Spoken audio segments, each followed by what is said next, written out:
From Minute Maid Park in downtown Houston, Texas, Fox Sports Houston brings you Houston Astros baseball.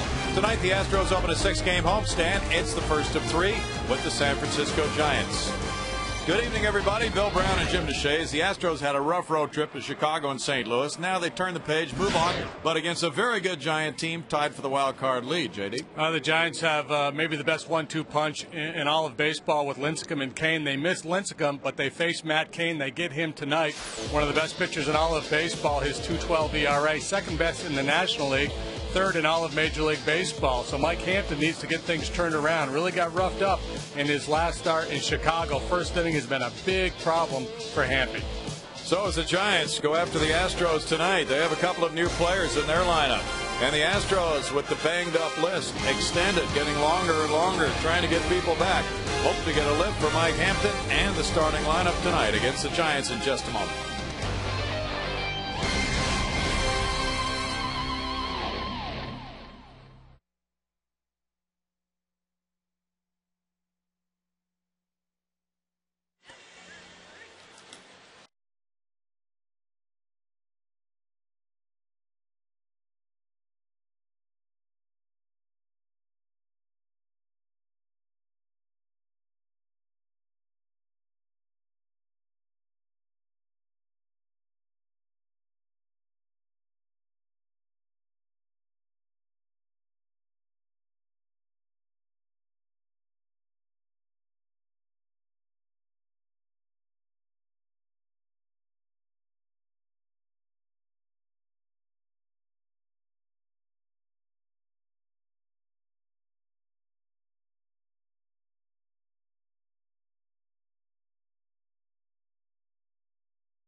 The Ford F-150, by Jack in the Box, and by the Progressive Insurance Group. It's a brief 3-game road trip for the San Francisco Giants. They come here to Houston at Minute Maid Park after they went 6-1 on their homestand. And they have started to roll. They're tied for the wild card lead with Colorado. Meanwhile, the Astros have dropped 7 of 9, but very happy to be back home, where their record is 28-25. And they've played third best winning percentage at home since June 1st, going 19-10 here at Minute Maid Ballpark. Ron Wotus has the lineup card for the Giants. It's Jose Cruz with the Astros lineup card as the umpiring crew gets set to head for the various assignments. Here's a look at the Giants starting lineup. Former Astros catcher Bruce Bochy filled out his card this way. Eugenio Velez, on a 9-game hitting streak, is now an outfielder converted from second base. He's the leadoff man with Freddie Sanchez, one of the acquisitions from Pittsburgh, at second base. Pablo Sandoval's at third base with Benji Molina, the cleanup man, the catcher. It's Ryan Garco at first base, another of their acquisitions. He came from Cleveland. Aaron Rowan is the center fielder with Edgar Renteria at shortstop. Randy Wynn's the right fielder batting eighth. And Matt Cain is on the mound. He's a 12-game winner in the National League. Not a murderer's row, but an improved Giant lineup that Mike Hampton deals with tonight. Hampy's been scuffling of late. You see his last 3 starts, 14 2/3 innings, and he's allowed 13-17 earned runs. So Mike looking to get things turned around. First inning has been a big problem for him defensively. The Astros have an outfield of Carlos Lee, Michael Bourne, and Hunter Pence. That's the way they run it out there just about every single day. Infield sets up this way: Kevin Tejada, Matsui, and Blum. Pudge Rodriguez back behind the dish. And the first inning for Mike Hampton has been really rough. It's an 11.50 ERA. July, his first inning ERA 19.80. So hopefully he can get through that hurdle in this ball game today, because so often he really has to work hard to get out of that first, JD. Well, you know, prior to his last start, he had his share of issues in the first inning, but usually he'd get out of it, you know, maybe give up a couple of runs, get a big double play, and then he'd hang in there and get into the 6th inning and he'd be in pretty good shape. This last time he wasn't able to make the big pitch to get out of trouble, and the Cubs jumped all over him, scored 6 runs in that first inning last time out. Eugenio Velez, back from the minor leagues and hitting well, takes the first pitch. It is strike one to the switch hitter. 302, 1 homer, 7 runs batted in, and he's been on fire lately. 12 hits in his last 27 at bats with 7 runs batted in over that span. That's some good action on the breaking pitch. And Hampton jumps in front, 0-2. And just about every pitcher you're going to see a little bit vulnerable in the first inning until they get settled in out there. Just got to make sure you really focus in the bullpen. Velez takes it, and it's a 1-ball, 2-strike count. The Giants are not the same team on the road. They're 21-31 away from AT&T Park, and they've lost 9 of their last 12 road games. Bruce Bochy's club offensively challenged before getting Sanchez and Garco on the right side. A .244 hitting team on the road this year. Ground ball to shortstop. That's a nice start for Mike Hampton, and easy out number 1. And that's the MO for Mike Hampton when he's on his game. A lot of ground ball outs. This is the home road breakdown of the Giants. 37-16 in their own ballpark, but scuffling outside of the Bay Area. And with the additions of Sanchez and Garco, they should be better. They didn't add Matt Holliday or anybody that prolific, but any upgrade welcome for that man.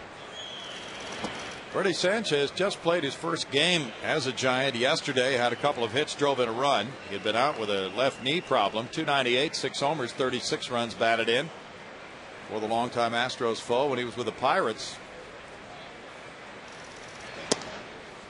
He's ahead in the count, 2-0. Sanchez rarely walks. He has 20 bases on balls. He's a 3-time All-Star, including this year, won the batting championship in 2006. He pulls it to shortstop. Hampton has out number 2. What first inning problems? It's not over yet, Brownie. You're right.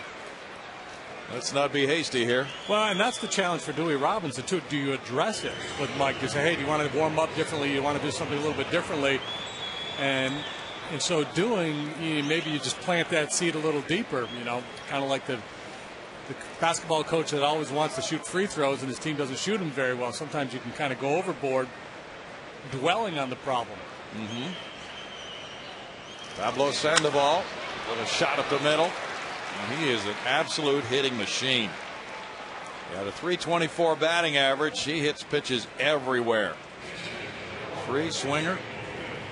Now there's a 2-out hit. Molina coming up. Trying to go down and away, and the cutter runs back over the middle of the plate down, and Sandoval just does a real nice job. Unlike the previous 2 hitters who tried to pull the ball with no success, he just stays right through the middle. That's why he's a high average hitter. Yes, it is. A Kung Fu Panda, they call him. He's on first. It's Benji Molina now. Molina, a 258 hitter with 11 homers, has driven in 52. And that's strike one to him from Mike Hampton. Molina's been in a downturn lately. Had just 3 hits in his last 17 at bats, and he's gone 7 for 38 for 184 average in the previous 10 games. Getting our fill of Molinas here lately. Javier for St. Louis over the weekend. Now his brother Benji, and it's no balls, 2 strikes for Mike Hampton on Benji. Hampton has a terrific career record against the Giants. 15 wins, 4 losses, a 3.59 ERA.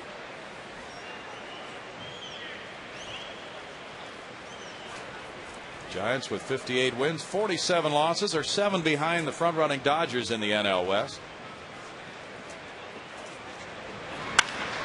Pull and pass to diving Tejada into left. Now back-to-back singles bring up Ryan Garco.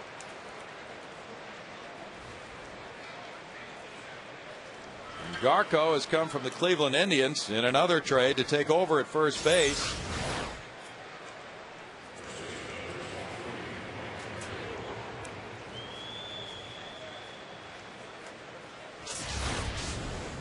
Garco's hitting just 125 as a Giant. Not enough at bats to really denote any kind of a trend. He's a 281 career hitter with 53 homers, 235 runs batted in for Garco. Had a 90 RBI season for Cleveland a couple of years ago. He looks at strike one. He's from Pittsburgh, went to Stanford. 3rd round pick of the Indians in 03. He had been with them for his entire career. 28 years old. Until the trade a few days ago, he was traded for a lefty in the minor leagues named Scott Barnes, who was pitching at High A San Jose and pitching very well. Shot up the middle into left center field. Sandoval comes home. Michael Bourne with a throw to the plate. Pudge relaxes. It hits the mound, and it's 1-0 Giants. So they have struck with 3 straight 2-out singles. Garco with his first RBI as a Giant, making it 1-0. Well, it looked like Mike was going to get out of that first inning unscathed, and hasn't really changed the game plan. He's still getting ground balls. Now the Giants still finding holes, 3 in a row.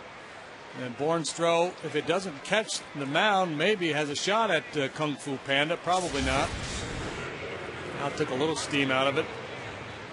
We were asking around how did that nickname go Sandoval's way. Apparently it came from Barry Zito after he flipped over a catcher at home plate and scored.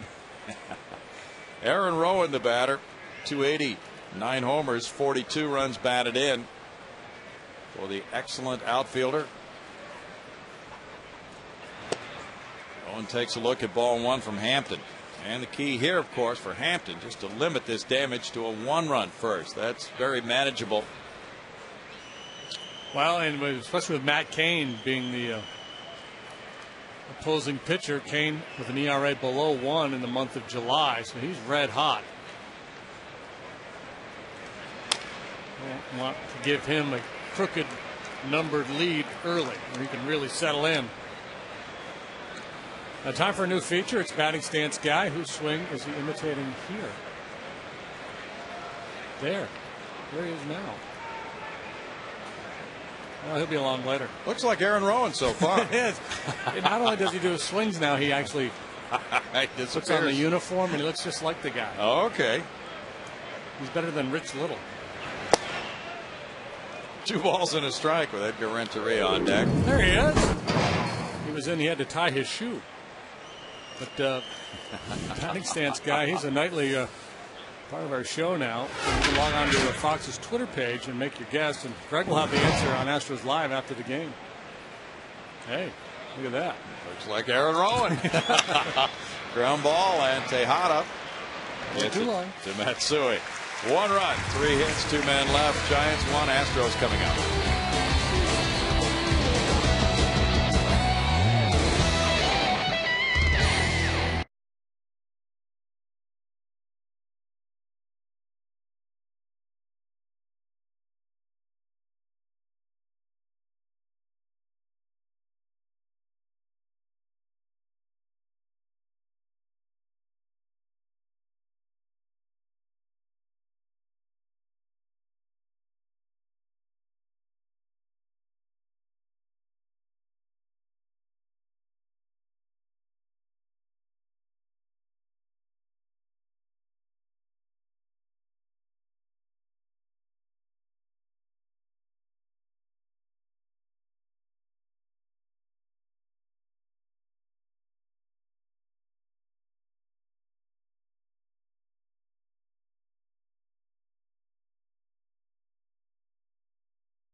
Born in center field, Kazuo Matsui second base, Hunter Pence right field, Carlos Lee left field with 299 career homers, Miguel Tejada shortstop, Jeff Plum first base, Bud Rodriguez catcher, Jeff Keppinger third, Mike Hampton pitch. Well, Matt Cain, one of the best in the business, toes the slab for the Giants tonight. Look at his last 3 outings, fairly daunting if you're an Astro hitter. 7 innings, 1 run, 7 innings, 1 run, 9 innings, no earned runs, and a no decision against the Pirates. He was 3-0 with a 1.23 ERA in July. Throws inside to Michael Bourne. 286 for Michael. 3 homers, 27 runs batted in. He's tied for 6th in runs scored in the National League with 69. One goes in the air, foul, and it's a 1-ball-1-strike count to Bourne, who on the Astros road trip hit .310, 9 hits and 29 at bats. Cain, with those 12 wins, off to a 12-2 start, trying to join the likes of Gaylord Perry and Juan Marichal, John Burkett, as Giants who were 13-2 in their first 15 decisions. There have only been those 3 who have done that. Marichal did it twice since the club moved to San Francisco. Signed out of high school, and I think folks will be surprised to find out that he's actually younger than Tim Lincecum. Yeah. Flare to left field, and the shortstop drops it. Renteria got there, gloved it, then it popped out of his glove. So Bourne reaches. Renteria covered a lot of territory, then he failed to hold the ball. Well, sometimes you need a little good fortune to beat one of the best in the business, and there's a break right there for the Astros. Not an easy chance for Renteria, but easy enough where he should have secured that ball.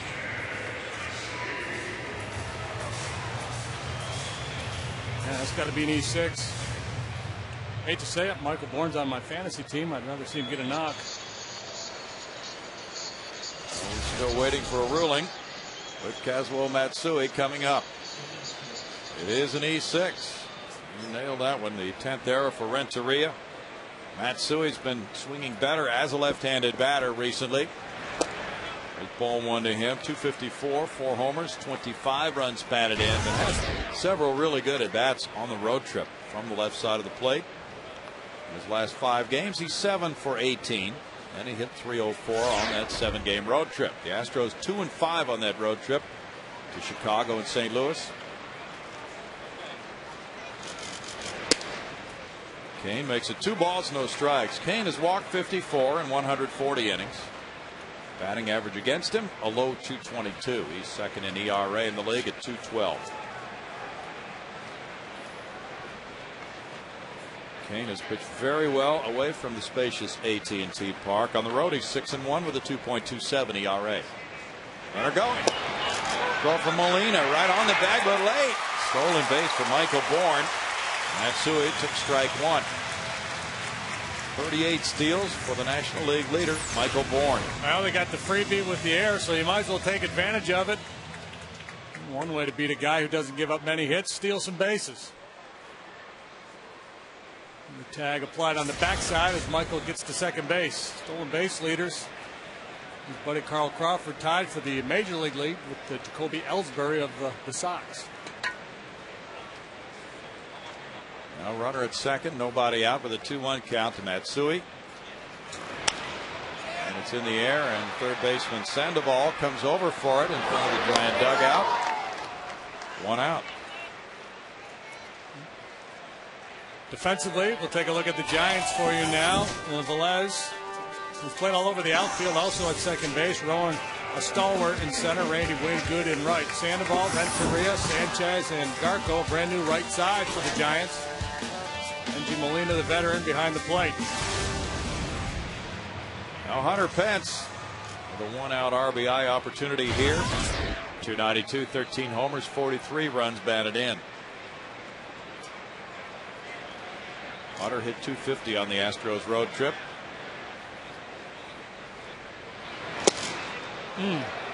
Some giddy up right there.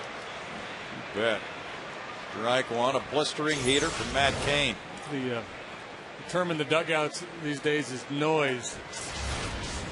You can bring the noise. Cain struck out 186 last year in 217 innings. Rolled out to second. There's the play by Sanchez over to first to Garco, with Bourne taking third on out number 2. Sounded like a broken bat. Caswell had been able to advance Bourne.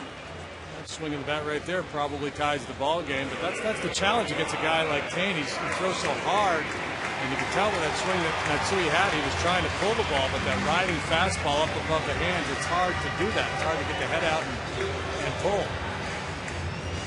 Carlos Lee has erupted with home runs. He's hit 5 long balls, driven in 14 runs in his last 13 games. 307, 18 long balls, 64 driven in. And a big 2-out RBI opportunity right here, trying to tie it.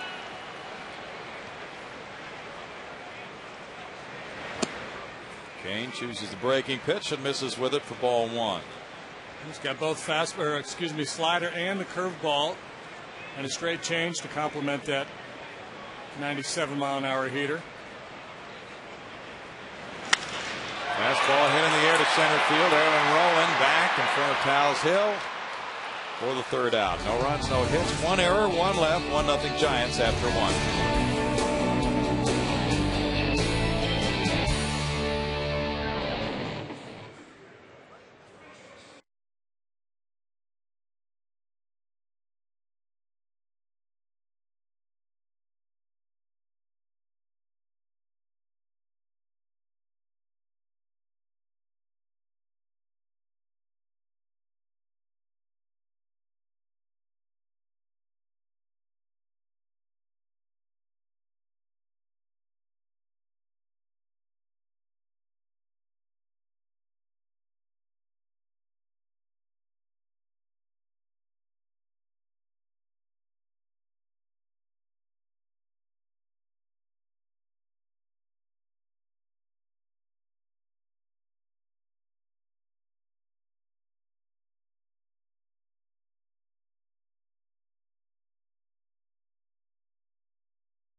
Season long, the Fox Sports Houston Bracket Challenge. I'm sure you were watching that just with bated breath all season. I was watching it and I knew about it, but I wasn't keeping tallies of who was going to win. I knew that everybody that was up there that had an opportunity at it, it was going to be a special thing no matter who won. Obviously, I mean, 10 years is not really a long time, but we've had some good memories here in a short period of time, and hopefully we'll have many, many more. And there you are down there on the field with Steve Tello and Drayton and one of the fans receiving the honor. I mean, I was standing down there behind it watching, and every time I see that moment, it still kind of just sends chills, and it still is kind of emotional. I can imagine that must be sort of the feeling for you as well. Yeah, it was. I mean, for me, it was one of the greatest things that ever happened to me. Obviously, to be able to play baseball for 20 years and, get the World Series and so on and so forth. But as a personal level, to have that happen, to finally be able to get there, because when the season started, you're like 60 hits away or 70, and we still had to get there. And it was like the whole drama, the whole build-up and trying to do it in this and that, and then to be able to have it happen at home the way that it happened, and it was really an unbelievable game. Everybody forgets about the game also, was that, Carlos has a grand slam, we end up coming back and winning the game. So just overall in general, yeah, I mean, many memories here, and but for that moment, it was a pretty special day. Yeah, definitely. We've got, of course, the Jeff Kent home run was in there. Your final game was in there. Some baggy moments were in there. There really were a lot of them. But, going back to that 3,000 hit, we talked to you all season long, and you said the one thing you were going to really try to do was just enjoy it the whole time. Looking back, was it just an enjoyable ride for you? It was an enjoyable ride. I mean, it wasn't easy because everywhere you went, everybody talks about it. getting to the point where it's like, he's getting closer and closer and closer, and you're hoping that you don't get hurt. You continue to play the game the right way. And it was almost like a relief because, the build-up, my teammates were tired of talking about it and so on and so forth. And then it was like, okay, cool. To have it happen, get 5 hits, come back and play the game that we had, and to be able to have it in a packed house. I'm sure the Drayton probably would have liked to have it a little bit later on during the week rather than the second day. But, whenever it happened, it happened. And, it was pretty special for everybody. My family, everybody who's here, and the fans. I'm a pretty lucky man. Well, and of course, 10,000 of the whole game was given away to the fans here. I'm sure you got a stack of copies here, but it's something that I know you and your family will forever remember, and we appreciate the memory, and we appreciate you spending some time with us. I appreciate it. Thank you, Patty. Once again, 20 years here at one city. I've been very lucky to be able to have a career like I did and enjoy it with the great people here in Texas. I'm very humbled about that. All right, well, it's not going to end there because, fans, if you come back on Saturday, you can catch the Astros in the National League Central against the Brewers on Saturday at 6:05, and the first 10,000 fans through the gates will receive a Craig Biggio T-shirt, courtesy of Gallery Furniture. You don't want to miss any exciting action here at Minute Maid Park. Just to get your tickets, call or visit Astros.com. Guys? Thanks, Patty. 1-0 Giants. Infield hit for Renteria. Now Wynn is the batter. And Wynn fouls it back. 1 ball, 1 strike. He's in the number 8 spot, but he has hit very well in his career against the Astros. 268 this season. 2 homers, 42 runs batted in. Lifetime 372 for Randy Wynn against Houston. Now a switch hitter from the right side, hitting just 169 this year.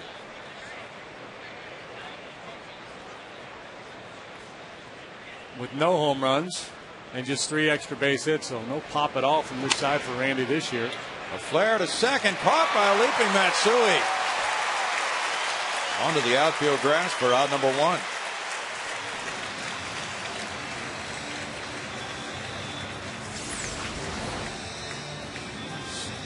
Perfectly timed there by Caswell.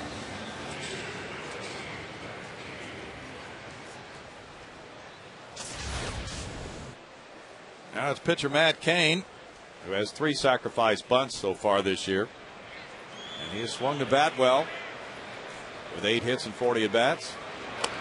Puts this one down up the first base line. Jeff Plum to Matsui. The sacrifice gets Renteria to second. 2 outs for Velez.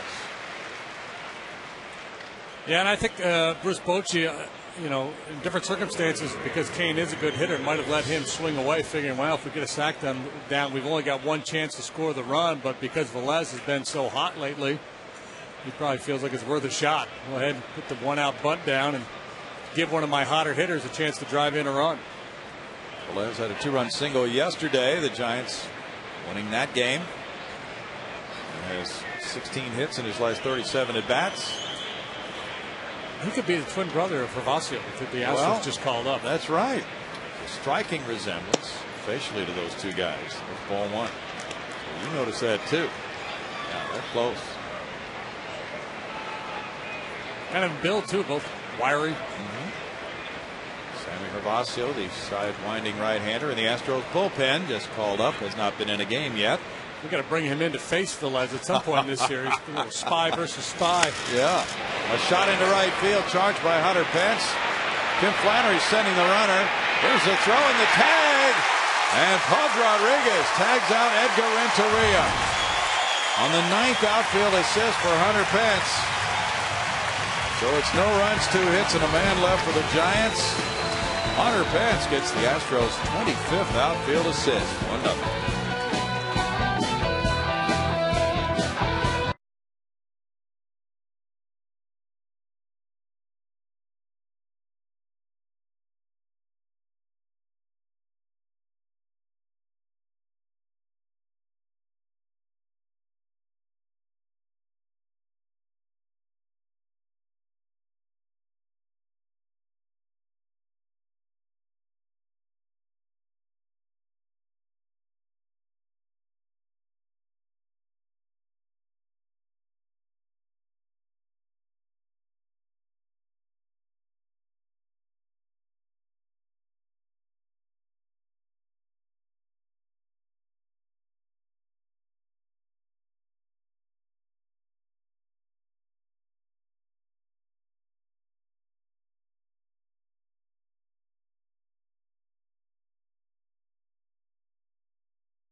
Like, Sure was. almost like his body language is saying, come on, Flam, I'm an older player. I don't want any part of this. Flam says, come on, come on. He throws up the line, but they get him anyway. And I think if Renteria was sold out a little bit more, he might have been able to beat that one. Miguel Tejada has a 1-1 count now, leading off a home second inning. Leading the league in hits with 138. He has a 327 average, 9 homers. He's driven in 63. And that one a foul tip makes it 1-2. Eric Cooper's the home plate umpire. Tejada's hitting 358 at home. Hey, that's the perfect game umpire. Oh, really? Eric Cooper, right? Okay, you're right. He did Mark Burley's perfect game. That's true. There's a heater and a strikeout, #1 for Kane. And I believe he did Mark Burley's no-hitter, too, earlier in his career. Yeah, I think you're right. I'm not a betting man, but if I see Burley on the mound and Cooper umpiring home plate, I might be inclined. Stairs King goes with the fastball. Boy, you got to lay off that one. That's a losing proposition against Matt Cain.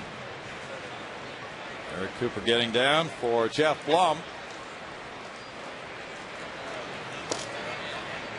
Kane misses ball 1 to Blum, a 264 hitter, 5 homers, 34 runs batted in for Jeff. He was 5 for 30 on the road trip.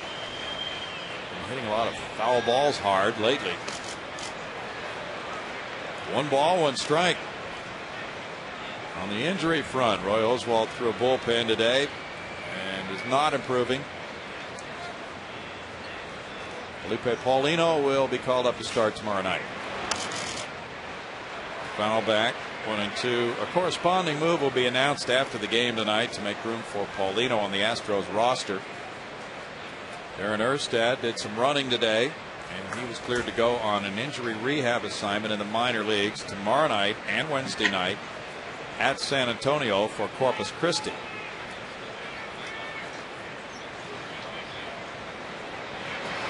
Lance Berkman did a little running tonight, and he is still feeling it in the left calf. 2 balls, 2 strikes, and Aaron Boone has been cleared for a minor league rehab assignment starting next Monday. Come back from heart surgery, and Aaron very excited to start that, but he's limited to 20 days as a position player on that minor league injury rehab assignment. So the hope is that he could come back and be activated for September, and that's why the Astros are waiting a week to start the clock on those 20 days. Rosters expand 1st of September, so you don't have an issue with the roster at that point. Earlier today in the bullpen, Roy Oswalt got up on the mound for the first time since the lower back strain. There he is on flat ground, then up on the mound. Not throwing very hard, just testing it and still feeling it. Head athletic trainer Nate Lucero there with Cecil Cooper and Roy. It doesn't sound as if he's going to be starting Saturday anyway from that. Pudge Rodriguez looks at ball 1, 251, 8 homers, 33 runs batted in. That has not been announced yet, but it wouldn't be surprising if Roy were to go on the DL after the game tonight and backdate that.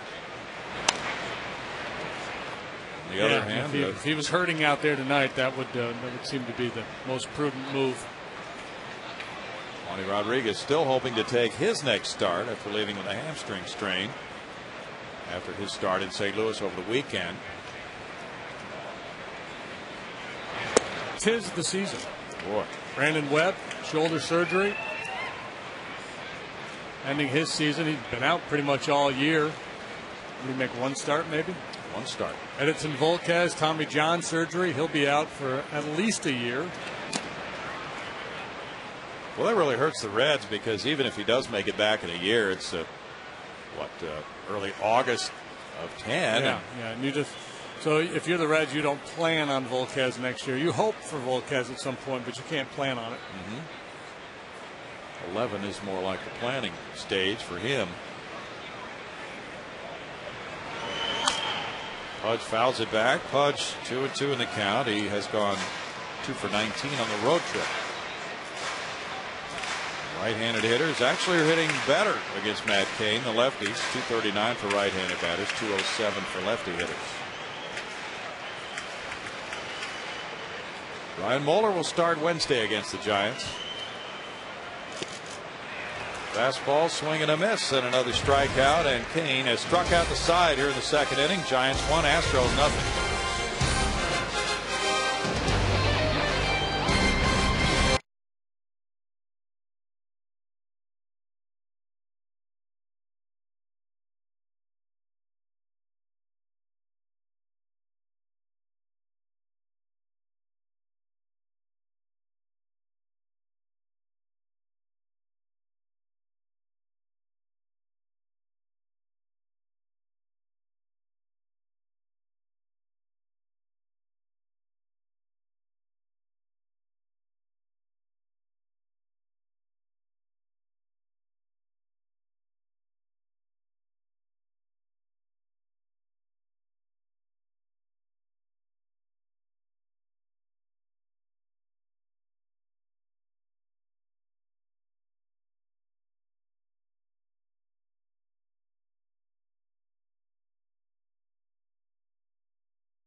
Coming up later in our Dodge Grab Live feature, Chris Sampson tells us which talent he wishes he had. Stay tuned for that. Chris and his wife Heather not getting a whole lot of sleep with a new baby. Waking up in the wee hours. Freddie Sanchez leads it off in the third.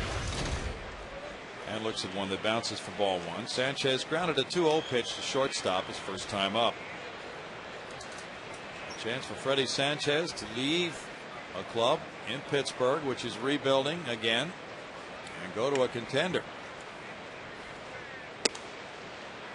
Two balls, no strikes. Well, I don't know if they're rebuilding or not. What do you think they're doing? I don't know. Just tearing down. And maybe building, but not rebuilding, because they haven't been built in quite some time. 2 balls, 1 strike. I think what they're doing is having a pretty successful business model of not spending any money, cashing in some luxury tax revenues, and making money despite being horrible year after year. 3-1. There was a story in the Wall Street Journal detailing how much salary they had traded away, but they say they've only dropped $7 million for the rest of this year on their payroll. We're not talking about next year. Sanchez had an option for next year. Into center field, and Sanchez jumped at 3-1 pitch. He takes the big turn at first. He characteristically does that. That's hit number 6 for the Giants. Giants continue to get good swings at Mike. 6 hits already. The ball up over the plate a little bit, but you see Mike pitch through a lot of traffic. A lot of his best games, even at his best back in the heyday in the Dome. He'd give up a lot of hits, a lot of walks, and pitch low-run games. Bad movie, by the way. Was it? Oh, horrible. Good player, though. Good player. And that one tied him up. Tried to check, but his bat was already going through, and there's strike 1 to the Kung Fu Panda. Maybe it's the uni, but the Kung Fu Panda looks like he's put on about 20 pounds since we were in San Francisco, and it wasn't that long ago. Was he that big? No. No, and he hasn't been eating rice-a-roni either.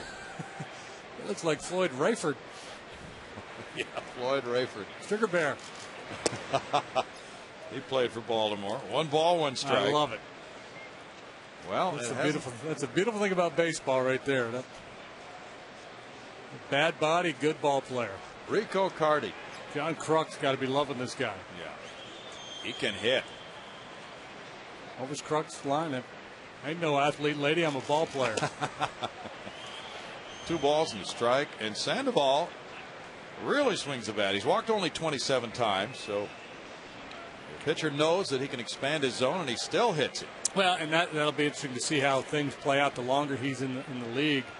If pitchers kind of get a little wise to him and just stay out of the strike zone altogether. It's too far out. He checked his swing on appeal to Mike Riley. 3-1 again now. 5-11, 246. Yeah. That's a pretty good little nose guard right there. Yeah.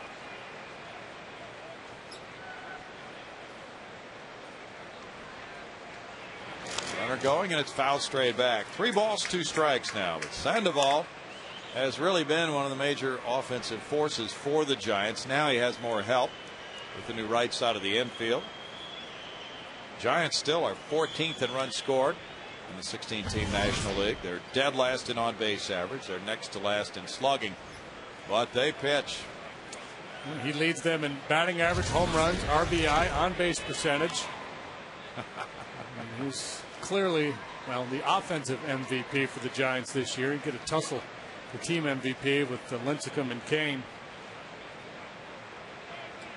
Pablo turns 23 August 11th.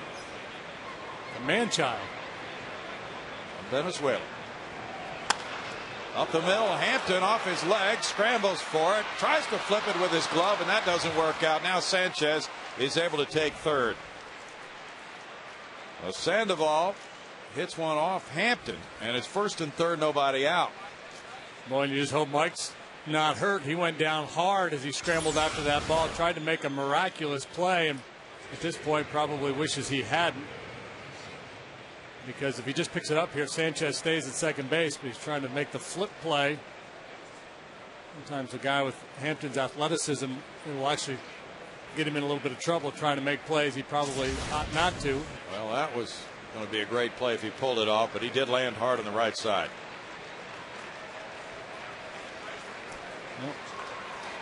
Loves to play. So athletic out there. Had a scholarship offer to play football and baseball at Florida State. Now Benji Molina single to left field in the first inning on an 0-2 pitch. That's 7 Giant hits. They've all been singles. Molina pops it up foul. Jeff Blum ranges over. Out play for him for strike 1. And that's vintage Hampton, you know. Singles, a lot of ground balls, tough to elevate, so he's not giving up the extra base hits. He usually finds a way.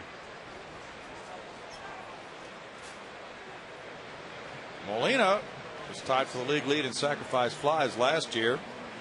This year he's hit into double plays in 15% of the chances. Hampton was given an error, allowing Sanchez to go from second to third. He had stopped at second on the infield hit by Sandoval. So Hampton's error, his second of the year, allowing Sanchez to get to third.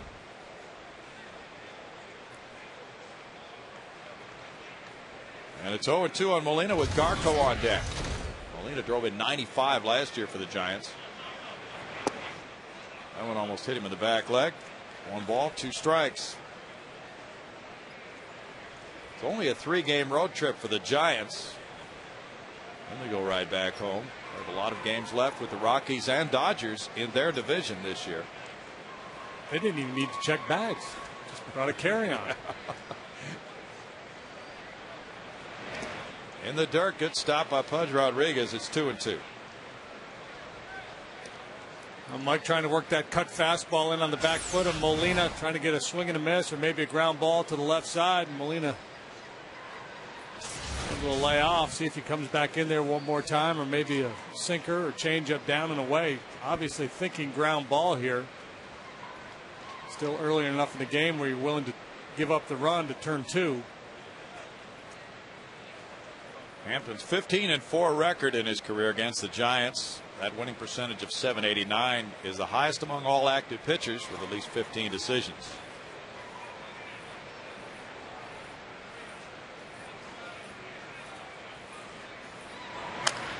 Grounded foul. Still 2 balls, 2 strikes. Giants have lost the last 3 road series they've played.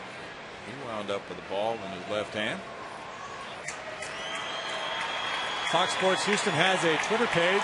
Expand your sporting network at twitter.com/FS Houston. Good battle here. Been pounding him in with cut fastballs. Looks like they're going to one more time. Pudge wants to think it over.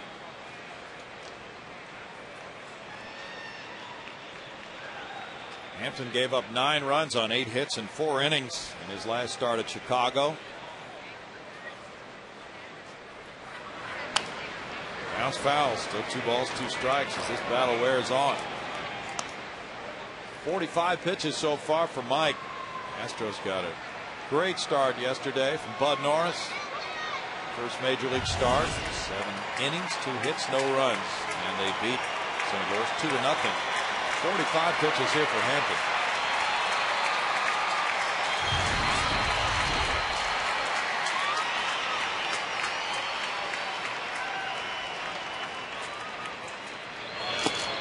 And tight and close. 3-2. Obviously the book on Molina, or at least the way the Astros are going to approach him, is pound in. Well, apparently just off the inside corner.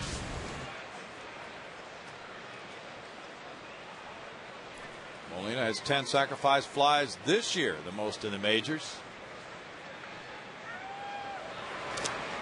Pulls it back with a big cut. Cooper. Well, you're talking about Bud Norris yesterday. I mean, that was a great game on its own merit, just the performance alone, but the timing of it, the Astros needed it in the worst way. 1-5 on the road trip going into yesterday afternoon. He's up against Adam Wainwright, at the time tied for, well, still tied for the National League lead in wins. And Bud, ho hum, just a ball game, folks, no big deal. Well, everybody else is worked up because it's my first major league start. Just a ball game. Oh, he was so impressive the way he approached those hitters and attacked them. Worked inside on the Cardinal right-handed batters. Set up a slider. 3 balls, 2 strikes again. Now he's in Happyville for 3 or 4 days, hanging out in the dugout, basking in the glow. Fly ball behind first base, goes toward foul territory. Hunter Pence over, and he makes the catch. There's the tag and the throw to the plate, not in time. He reached out and snagged it, but it turned out to be a foul sacrifice fly. And the Giants lead 2-0. Good catch as he went far into foul ground. Yeah, you almost got the sense he was contemplating, should I let this fall or not? But I think it's the right play to catch it this early in the ball game. Go ahead, take the out, surrender the run. Late in the game, close game, you probably let that ball fall. Tim Flannery getting his running in. Talking about an active third base coach.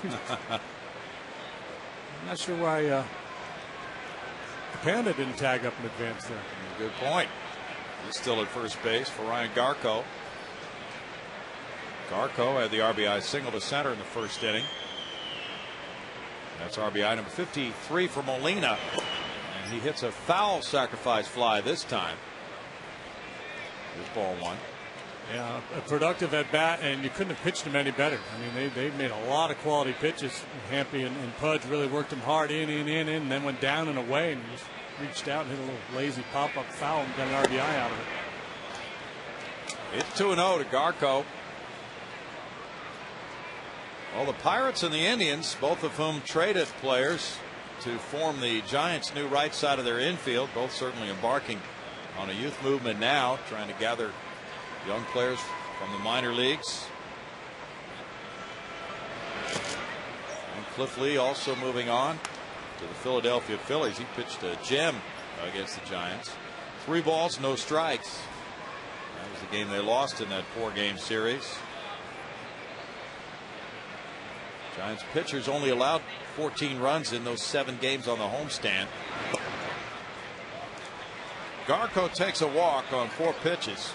Runners at first and second, 1 out now for Rowan.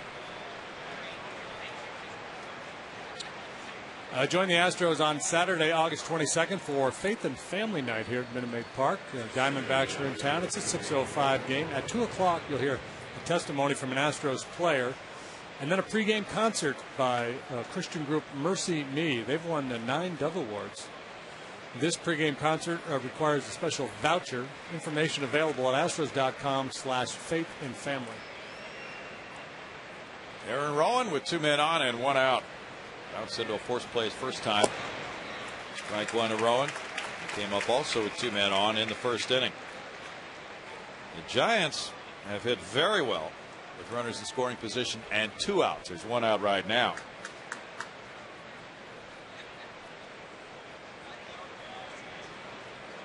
Sandoval, the runner at second, and Garco at first. And it's 0-2 on Rowan. Hampton 3-3 here in his home ballpark with a 5.04 ERA this season. Mike has a tremendous career record with the Astros, 75-48. Best left-hander in franchise history in ERA. 3.58, second in wins and strikeouts among Astros lefties. Grounder goes foul. Still 0-2. The Cubs lead the Reds 3-0. They're in the bottom of the 7th at Great American Ballpark, and it's Randy Wells spinning a shutout tonight. Having an excellent rookie season. He's looking like the rookie of the year. Yeah, he is. Mike Fontenot supported him with a second inning homer, a 3-run shot off Aaron Harang. Harang trying to shed a long losing streak. Strike 3. Rowan is caught looking. 2 down now, and it's Renteria. Mike throws mostly cutters, sinkers, and changeups, and this time maybe a 4-seam fastball, a little bit of a different look, gets a little more on it, and Rowan can't pull the trigger. Renteria got that infield hit to short in the second inning.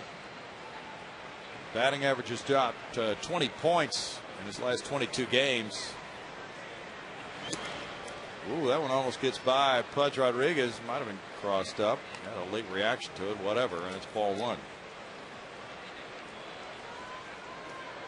Renteria has been banged up this season and playing hurt. It was supposed to be a cutter down and in, and it just squirted out of Mike's hand.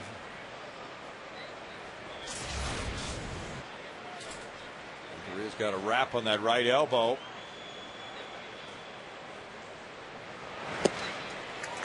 Lunges for the off-speed pitch, and it's 1-1. Renteria last year wound up one of only 6 shortstops to have 2,000 hits by the age of 32. 2,155 now in his career, counting the one he got earlier tonight.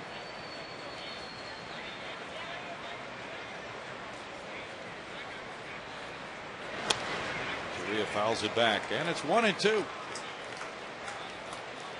Edgar had a 3-hit game against the Astros in San Francisco. That was game 1 of that 3-game series. The Giants won 2 of 3 from Houston, and they really blasted out wins of 13-0 and 9-0 in those first 2 games.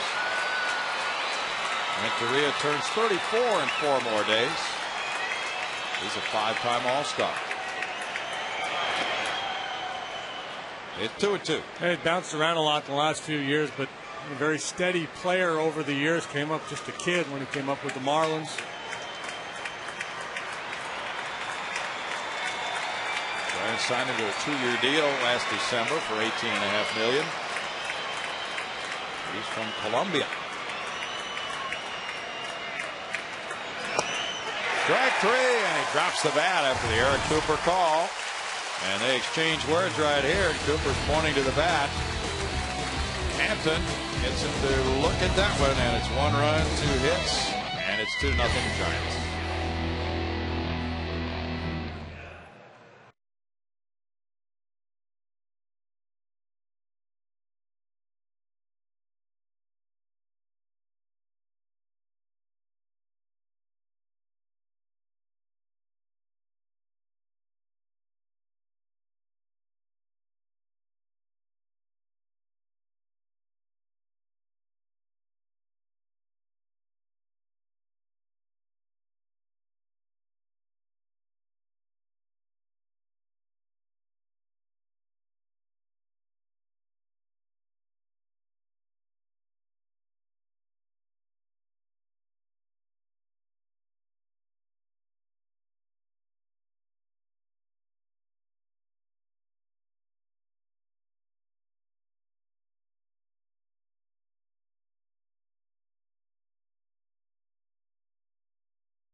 Astros baseball on Fox Sports Houston is brought to you by Geico and by the Ford F-150. Minute Maid Park celebrating its 10th season. Boy, have they gone by quickly. Craig Biggio getting that trophy, emblematic of his moment for hit number 3,000, being voted by the fans as the top moment in the 10-year history of this ballpark. That happened right before the game tonight. Jeff Keppinger looks at ball one.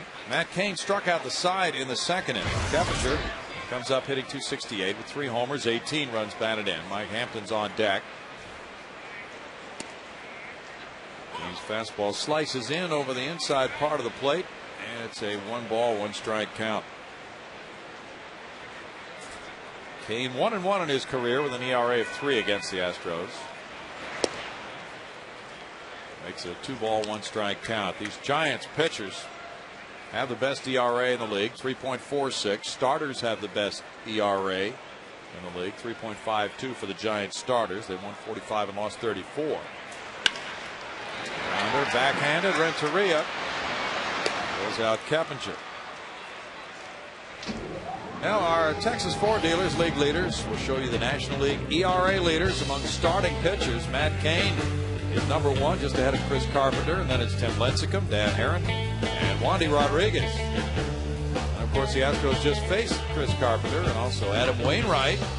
Now, you don't have to go very far down that list till you bump into Wainwright and Joel Pinheiro of the Cardinals. A very deep starting rotation for the Redbirds. And of course, the Giants losing Randy Johnson. You may have seen the big unit throw his last pitch ever. Yeah, it's possible. What do you hear about him? I hear he's on the 60-day DL. Strike one to Mike Hampton, who has 10 base hits. Buckles his knees on strike 2. And the Giants become a much more dangerous playoff team than a regular season team because of that front line starting pitching.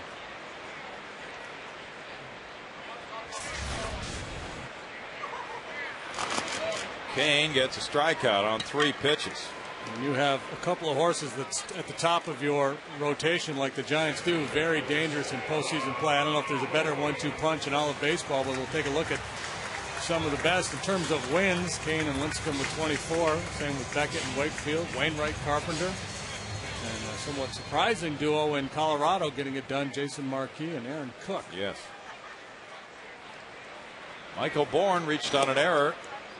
Looks at that one in the dirt for ball 1. And Cain and Lincecum with a chance to finish 1-2 in ERA in the National League as teammates. That doesn't happen very often. Lincecum had another good game over the weekend. But it happened here not too long ago. 05, Roger Clemens and Andy Pettit 1-2. 01 with the Diamondbacks. It was Kurt Schilling and Randy Johnson doing their best imitation of Koufax and Drysdale. 2 balls and a strike. Usually that means very good things for the team. Spawn and Sane and pray for rain.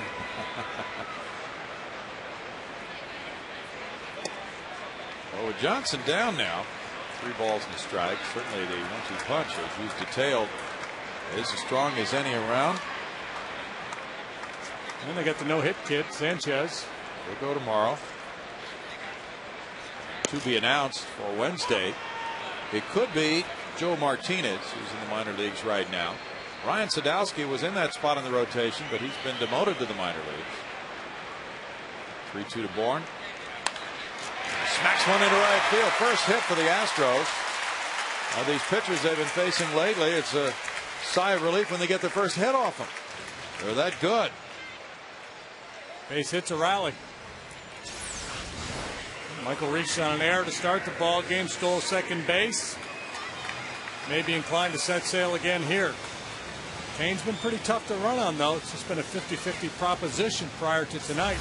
6 successful, 6 caught. Kazuo Matsui fouled out to third when Bourne had stolen second. Cain got tough. He looks at ball 1 upstairs. Cecil Cooper saying tonight before the game that Sean Berry and Caswell have been working very hard on his left-handed hitting. He is staying through the ball much better now in recent games.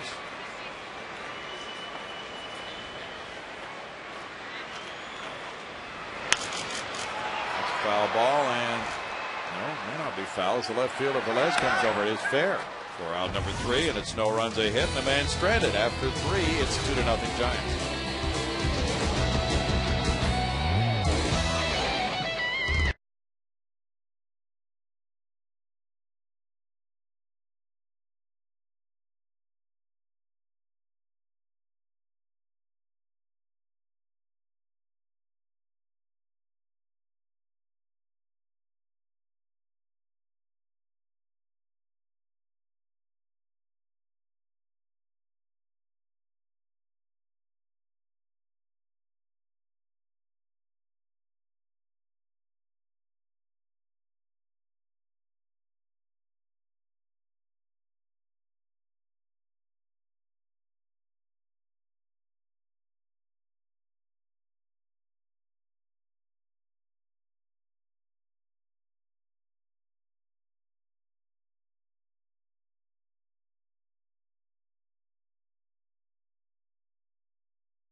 Houston with 1. We go to the top of the 4th inning, and Mike Hampton just trying to hold that line right now so the Astros offense can try to break through against Matt Cain.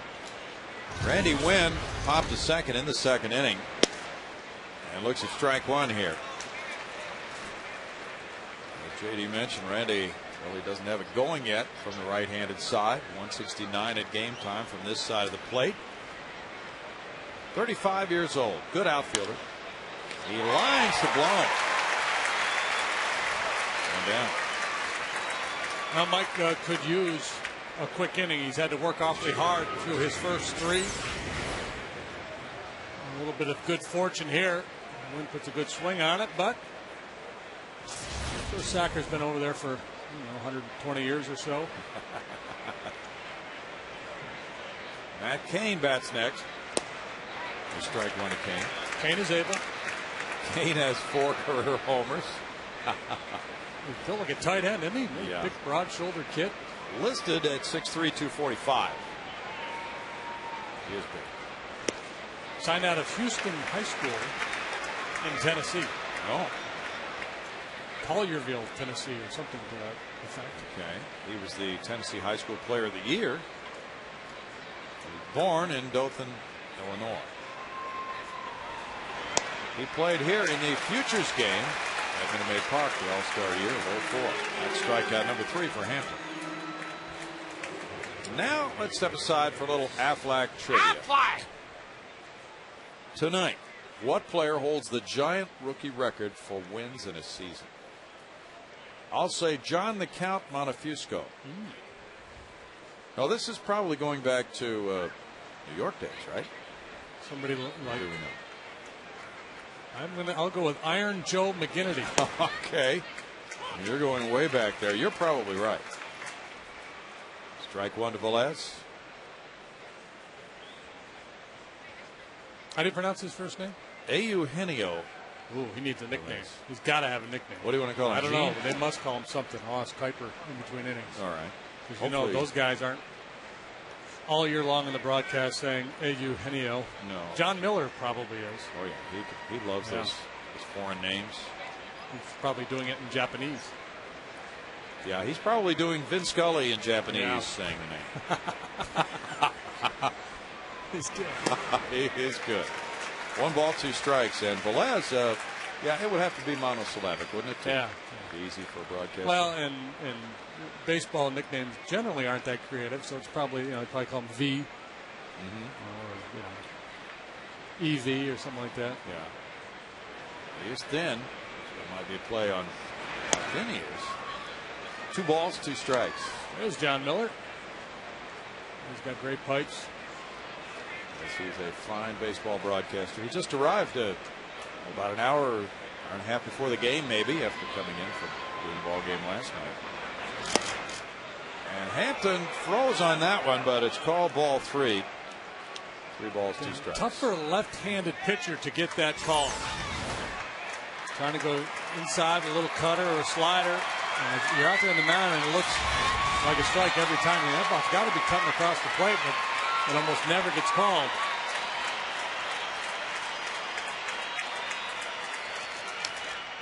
Half foul. So it causes him to go back out over the plate a little bit, get on top of it more, get a little more depth to it. If you have to throw it over more of the plate, then you try to get a little more downward movement on it.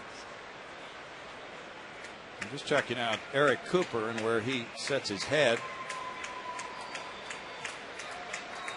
And reading a book about umpiring, talking about the positioning of an umpire compared to where the catcher sets up.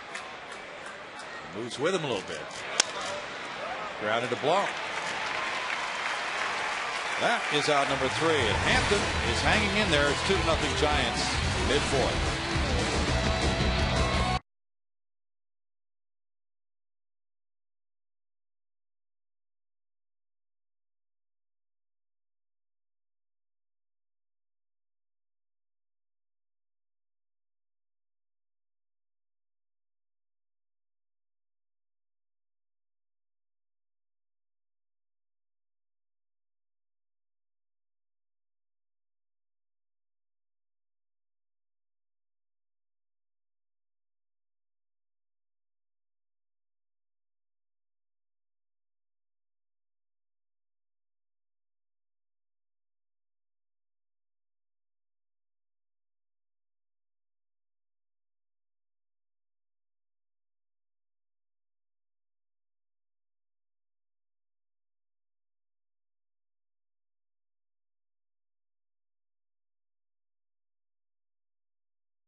Now it's Athletic Trivia answer time. What player holds the Giant rookie record for wins in a season? Was it Iron Joe McGinnity?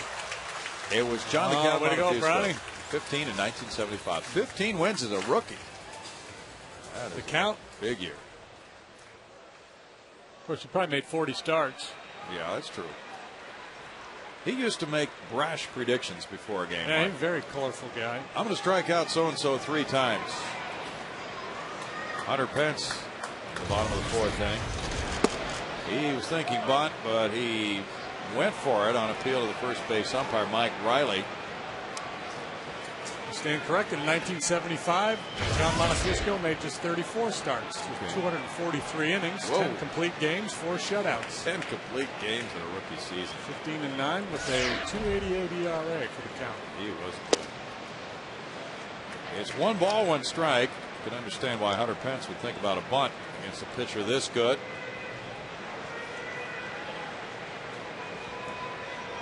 Carlos Lee's on deck.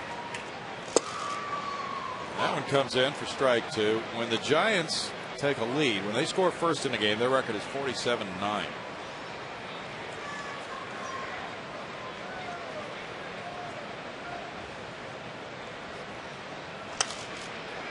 In the air, foul, and out of play. 1-2. The Astros have lost 7 of 9. Trying to get back to 500 with a win tonight. They're 4.5 games out. The Cubs are winning tonight. 4-0 in the top of the 8th at Cincinnati. Cardinals are playing at New York next. They have the day off today. And they'll have several days off this month. They're lazy. Did you happen to read that one item about Albert Pujols? As the count goes to 2-2. Apparently he put it out there that Albert Pujols' right elbow is bothering him. But then he tried to minimize it. And Albert said he's fine.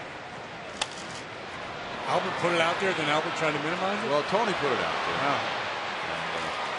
And, Albert hasn't hit much since the All-Star break. Tonight's Jack in the Box standings will show you the current National League wild card race. Giants and Rockies not only tied for second in the NL West, but tied for the wild card lead. Then it's the Cubs 2 games back. Marlins, Braves, and Astros on the Brewers. Giants, a bit of a surprise. I think a lot of people thought that they'd be a bottom of the division club, but boy, that pitching goes a long way. It has. Little tap, and it's a fair ball, and that's out number 1. Molina got to it just before it rolled foul. Now for Matt Cain. It's kind of ironic in that he went up there showing bunt initially, but then swinging away. It's down a pretty good swinging bunt. Yeah. If there's such a thing as getting down a swinging bunt. Carlos Lee hit a fly ball to center. Strike 1 to El Caballo. Matt Cain had a career high 7-game winning streak earlier this year. It's the longest winning streak by a Giant since Jason Schmidt in 04. 1 ball, 1 strike for Cain. Cain's, until this year, has been one of those tough luck pitchers. He's pitched well, but not gotten run support. This year, he's getting run support. Plenty of it. And that's probably why he would tell you he's 12-2 this year, but he's still 42-45 lifetime.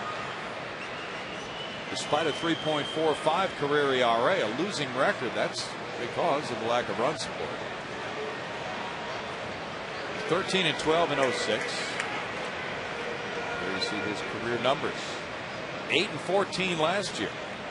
Smacked on a line for the left field corner. He rams it off the wall. And it's going to be a long single as Velez plays it back in.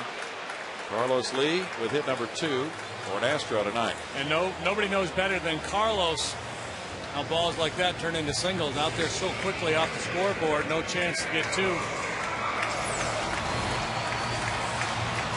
a speedy guy is likely going to end up with just a single on this one. That ball got out there in a hurry.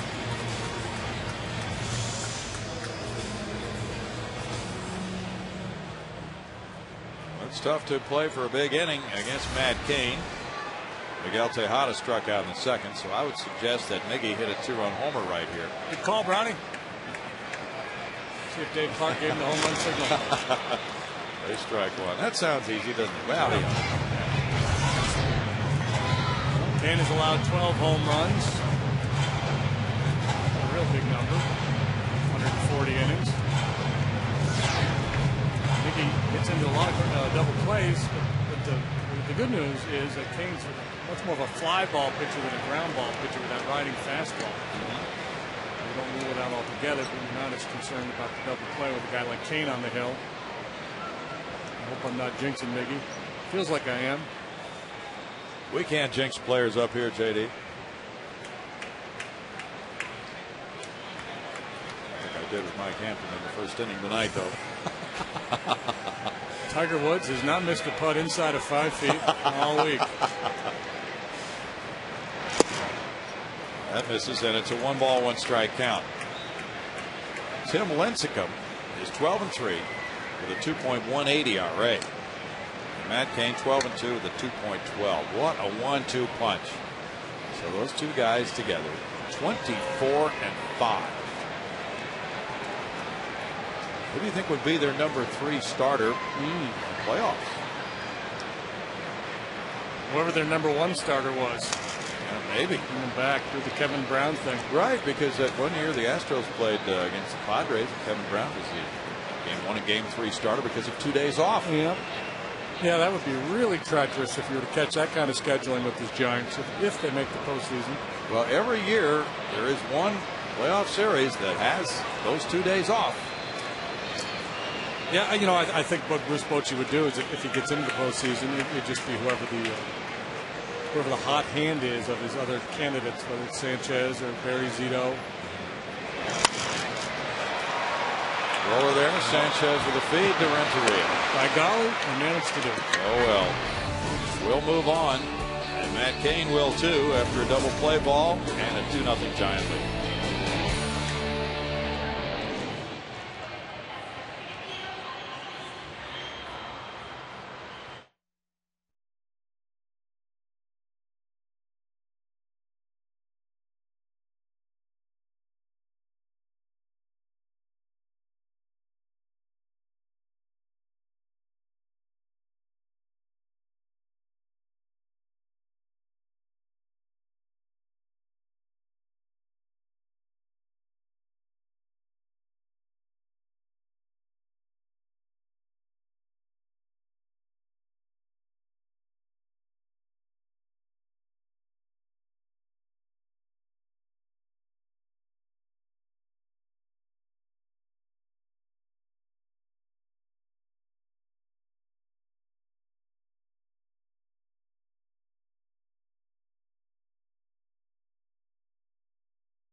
Dodge.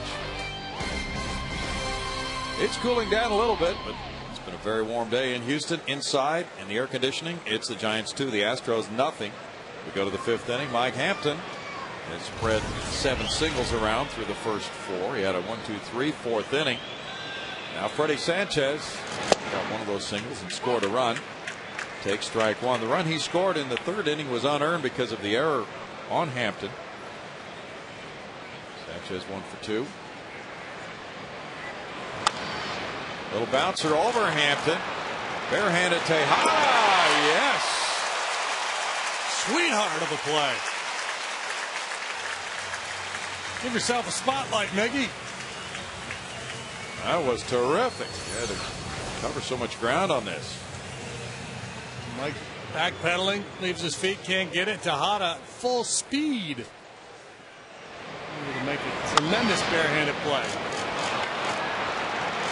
Oh, wow. That's why you come to a big league game. You get to see big league plays. Flying through the air, leaving his feet on that follow through. Pablo Sandoval looks at ball 1. He is 2 for 2 tonight. Nationals lead the Pirates 8-3 at Pittsburgh. They're in the middle of the 7th inning. Garrett Mock started for Washington.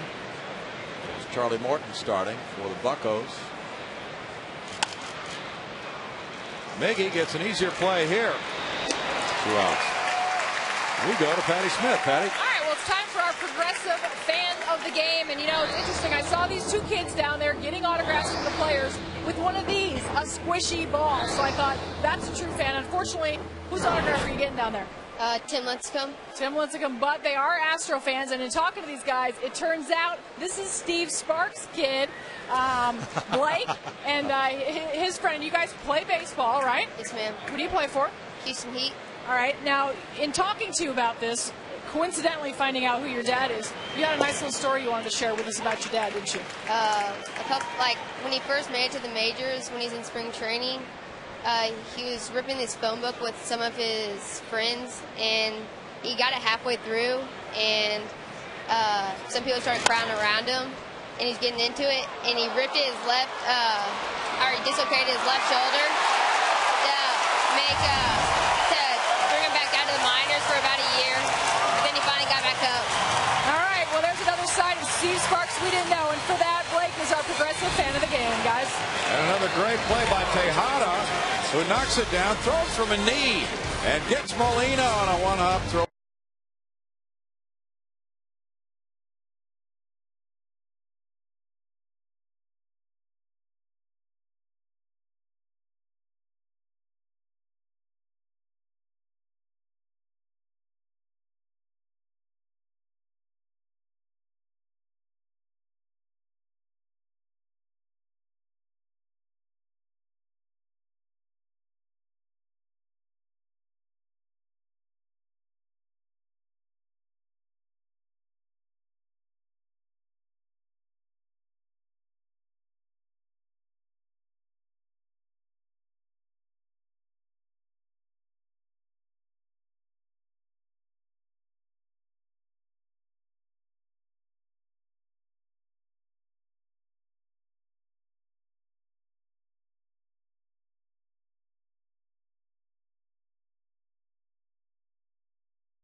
Astros trail the Giants 2-0, bottom of the fifth. Everything you knew about fantasy football is about to change. Introducing the all-new Fox Fantasy Football with more customizable features and, by golly, new ways to play. Log on to foxsports.com on MSN and join the next generation of fantasy football.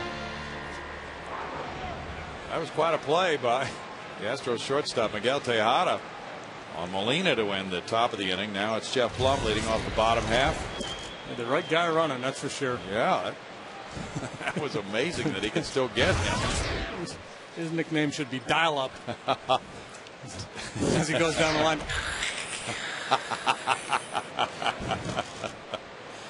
No balls, 2 strikes, or home delivery maybe. Pudge Rodriguez to follow, and then Kappinger. Matt Cain has allowed only a couple of singles. Steve Sparks' son telling that was a good story on Steve. He was pitching. Well, either a left-hander or a knuckleballer is going to pull that stunt, right? Well, the way I read the story, and I haven't asked Steve about it, he was in spring training, as his son said. And there was a motivational speaker who came in, spoke to the club, got everybody fired up to go in there and try to rip up a phone book. So he dislocated his shoulder. The motivational speaker was not asked back. It's like the story Ashley tells. And when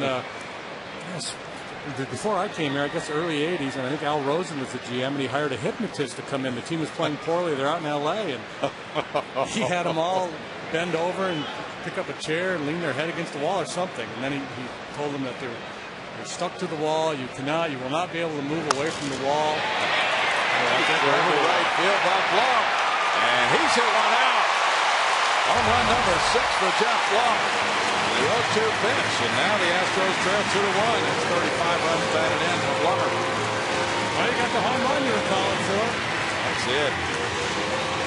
One hitter later, but we'll take it. Lead cut in half. Well, he's been hitting a lot of those foul home runs lately. This one he straightened out.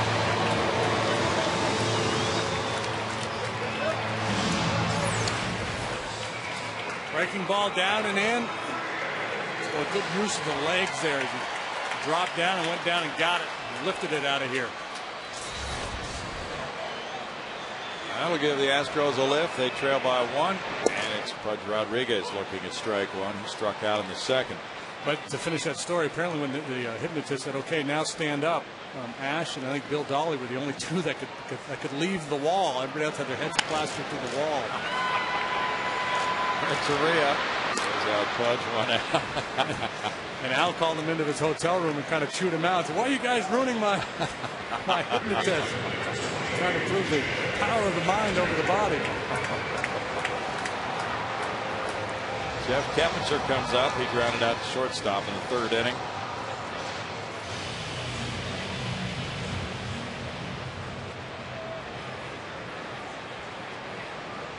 Mike Hampton's on deck.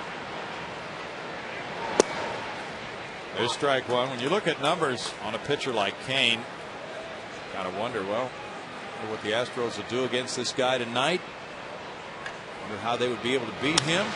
The year he's having, fly ball to right field. Rain waiting. 2 outs. We had a game like that last year for the Astros when they were going to face Tim Lincecum. And Lincecum, of course, was on his way to a Cy Young Award last year and was just really dealing. It was hard to figure out how they would be able to beat him, but they got him out of the game in the 5th inning when Brad Ausmus hit a liner off his right knee. He had a 3-2 lead at the time. And they went on to win that game 12-4. Hampton with a roller in the hole. Backhanded. Renteria throwing on the run. Good play. Kane regroups, but Blum makes him for a home run. The 13 allowed by Matt Cain.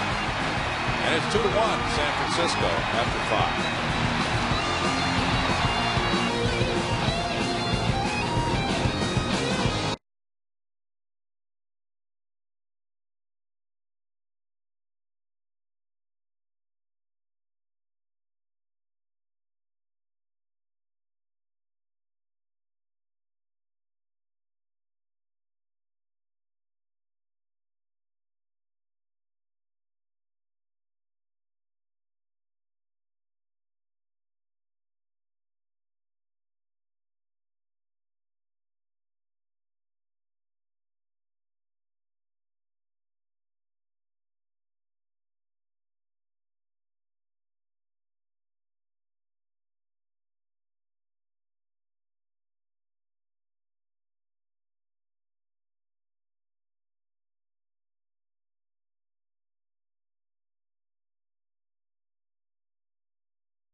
Talent Chris Sampson wishes he had. I'd love to be able to make somebody laugh on the spot like a stand-up comedian could. I think I'd love to be a funny guy, but I'm really not that funny. But I'd love to be. That is a good talent. He's stretching right now as Mike Hampton gets set for the 6th inning of work. Hampton has retired 8 straight. So he's keeping his club right in there. He and Kane both allowing 1 earned run through 5. The unearned run the difference so far. 79 pitches for Hampton, 68 for Kane. Garco, Rowan, Renteria due up in the Giants' 6th. Garco with an RBI single and a walk so far. And there's strike 1 to him. Well, you know, we talked earlier about Mike Hampton's first inning problems, and there's not many games on the schedule tonight, but as I peruse the out-of-town scoreboard, the Baltimore-Detroit game, there was 8 runs scored in the first inning of that game. Pirates scored 3 in the first against Washington. Diamondbacks scored 3 in the first against the Mets. It's fairly typical. You look around the major leagues on a nightly basis. Pitchers a little bit vulnerable in the first inning. Of course, the batting team has their lineup all stacked and ready to go. And Steve Sparks was saying before the game, you well know this, and a lot of ballparks warming up in the bullpen on that mound is totally unlike pitching from the mound on the field. Yeah, absolutely. And that's why I think, especially on the road, it makes sense to, if you can, get on the game mound a little bit, a day or two before you start. You just sneak out there at midnight? No, just go before BP. Okay. Go early. Guys come in early, take early hitting. Just go to the ballpark at 1 o'clock. And guys would see you nuts. Doesn't do you any good. Well, it might. My philosophy is it can't hurt. It's kind of like taking infield. Almost nobody takes infield practice anymore. There has to be some benefit to it. Hit by the pitch, Garco. That ends a string of 8 straight retired by Hampton. We're trying to pound those right-handed hitters in all night. Garco kind of hangs in there and takes that one on the front hip. Maybe just clipped his shirt. That looked like a train wreck. Garco aboard. It's Aaron Rowan next. He's 0 for 2.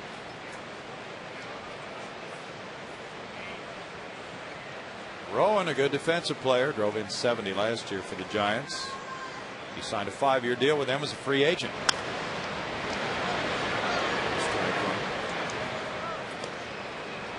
Had a muscle tear in his right forearm that kept him out for a few games. He really plays the game hard. Broken nose back in 06 when he was with the Phillies.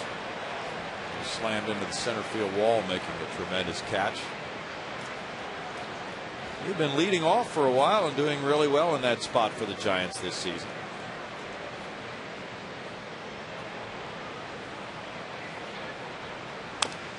Little roller goes foul. No balls, 2 strikes. Looks so uncomfortable in the batter's box. He really does. That upright stance. Yeah, the way he kind of sits back and keeps his weight back. Obviously, he gets shifted back into a more comfortable position as he gets ready to swing. At the outset, it just looks ugly. And Burdack warming up for Houston. That's in there for strike 3. That's a 4th strikeout for Hampton. Got Rowan and Renteria looking back in the 3rd, back to back. Kane swinging, and now Rowan looking one more time.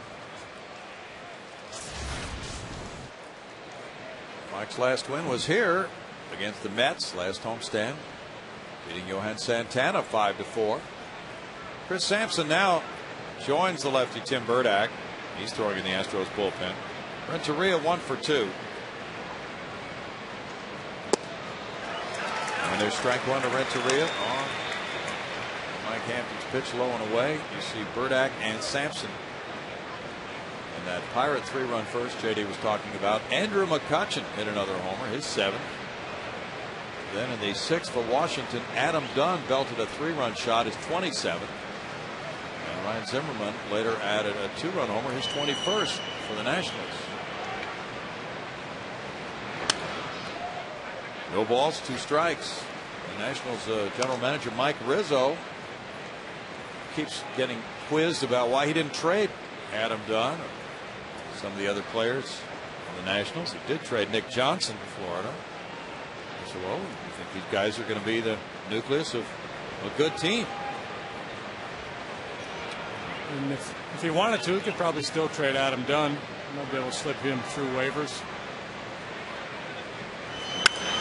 Whacked on a line. Carlos Lee back and reaching up. It's over him and off the wall.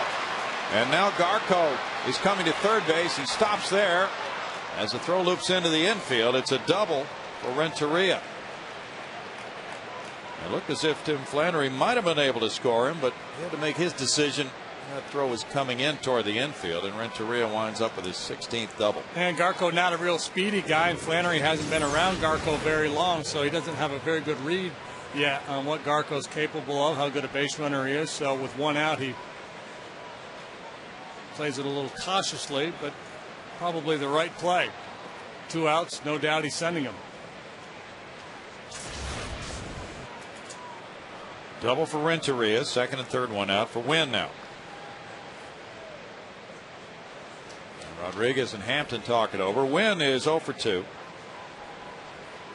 A looping liner to second. Good catch by Matsui on that. And then he lined out to first where Jeff Blum made the play. They're going to put Wynn on here and set up a double play, it appears. And the pitcher, Matt Cain, will be the batter.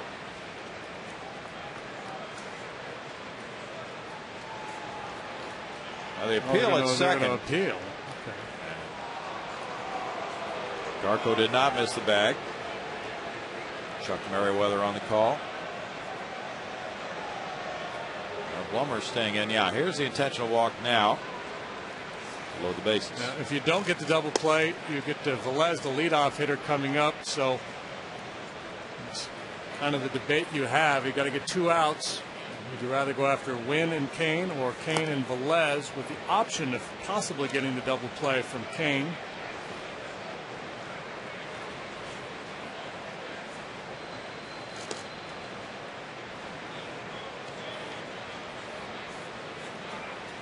Second and third down a run at this stage of the game. You probably would have had to, if you pitched to Win, cheat your infield in at least a little bit, and that would have enhanced his chances of getting a knock.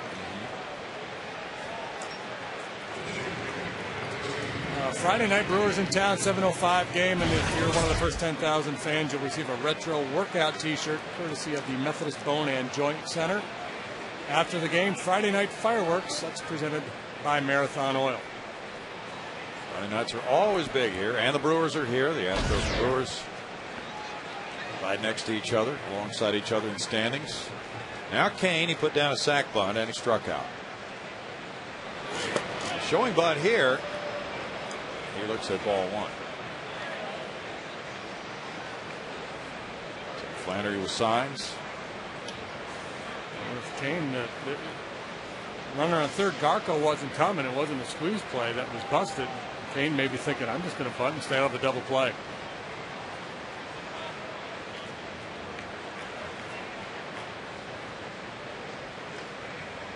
Well, Lou Piniella tried a bases loaded squeeze when the Astros were in Chicago. Yeah, bottom of the ninth. 1 ball, 1 strike.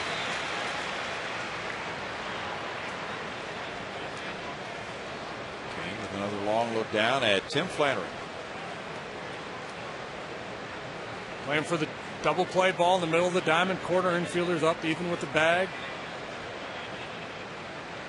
I'll have the option of either coming home, or if they feel like they can get a double play, if it's hit to Keppinger, he goes around the horn for a double play, he'll go that direction. Pitch out. And it's 2 balls and a strike. This is fun. Pitch to pitch. I guess if you've had somebody try to squeeze on you with the bases loaded once, it's fresh in your mind. You think, well, maybe the Giants will try to pull it off. He was showing bunt there. And it's 2 him. The runner wasn't coming. And now he tried to push a bunt and missed that. And he's trying to push that one over Blummer's head. He's showing bunt, trying to get Blum to crash, and then he was just trying to push it out over his head. Oh, Greg Maddux. 2 balls and 2 strikes for Mike Hampton. In a bases loaded situation here with the Giants up by a run.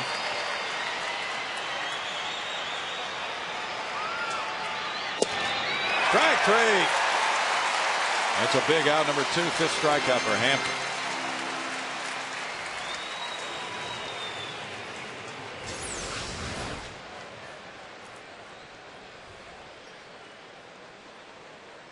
Eric Cooper showing a little generosity on that outside corner tonight. Bet you Mark Burley exploited that. Oh, yeah. Eugenio Velez is 1 for 3. I went and asked Kuiper, asked Dwayne, what do they call him? He said the players call him Gino. Okay, that works. Gino takes ball 1. That's the century mark for Mike Hampton. 21 pitches here. He threw 33 in the 3rd inning. He's at 100 with Tim Burdack and Chris Sampson in the bullpen. With those numbers for Mike. Competitive tonight. He gave up a run in the 1st, another one in the 3rd. If he can get Velez, that'll be a very big out in this game. Ball and strike. Just trying to stay close to Kane.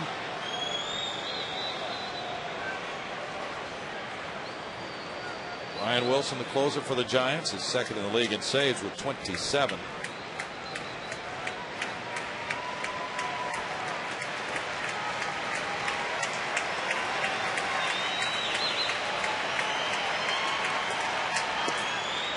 Strike makes it 1-2 to Velez. Velez signed with Toronto in 01. He was a Rule 5 pick by the Giants in December of 05 from the Dominican Republic. Fans are into it, trying to help Hampton get out of bases loaded trouble here in the 6th. I already mentioned when he first came up earlier in the ball game, he's very much a free swinger. Do not give in. Strike 3. Couple of call third strikes to Kane and Velez. And Hampton has escaped 6th inning trouble with no runs ahead. 3 men left. Watch him come flying off that mound. He is pumped.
Pence on the base hit, the throw home. Pudge, we've seen him make a number of athletic tags this year. Here's another one. And Correa tries to slip by on the inside. And Pudge nails it. Michael Bourne with a deep drive, right center field. And he's headed for third base. And here's the relay. A triple for Michael Bourne, leading off the home 6th inning. He hit a bolt to the right of Randy Wynn. That is his 9th triple. He's the league leader. And he's now the major league leader as well.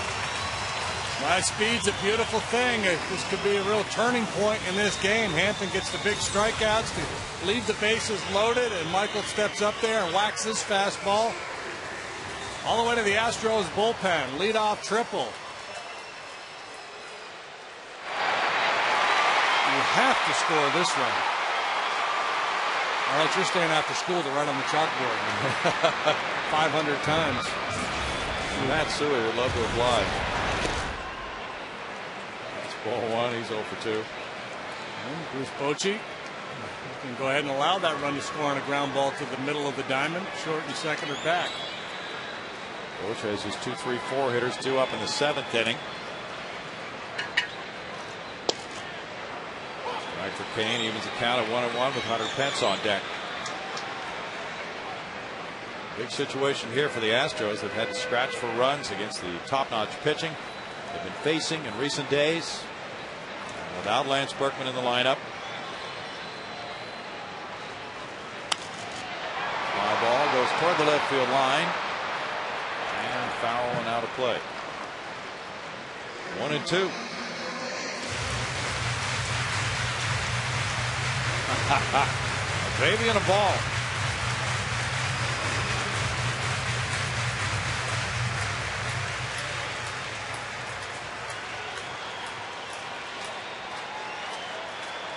Matsui fouled out in the first inning with Bourne at second base, and then hit a fly ball to left at the third.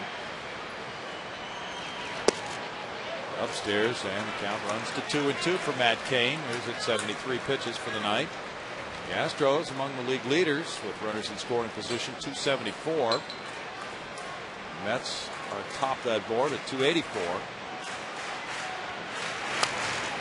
Fouled away.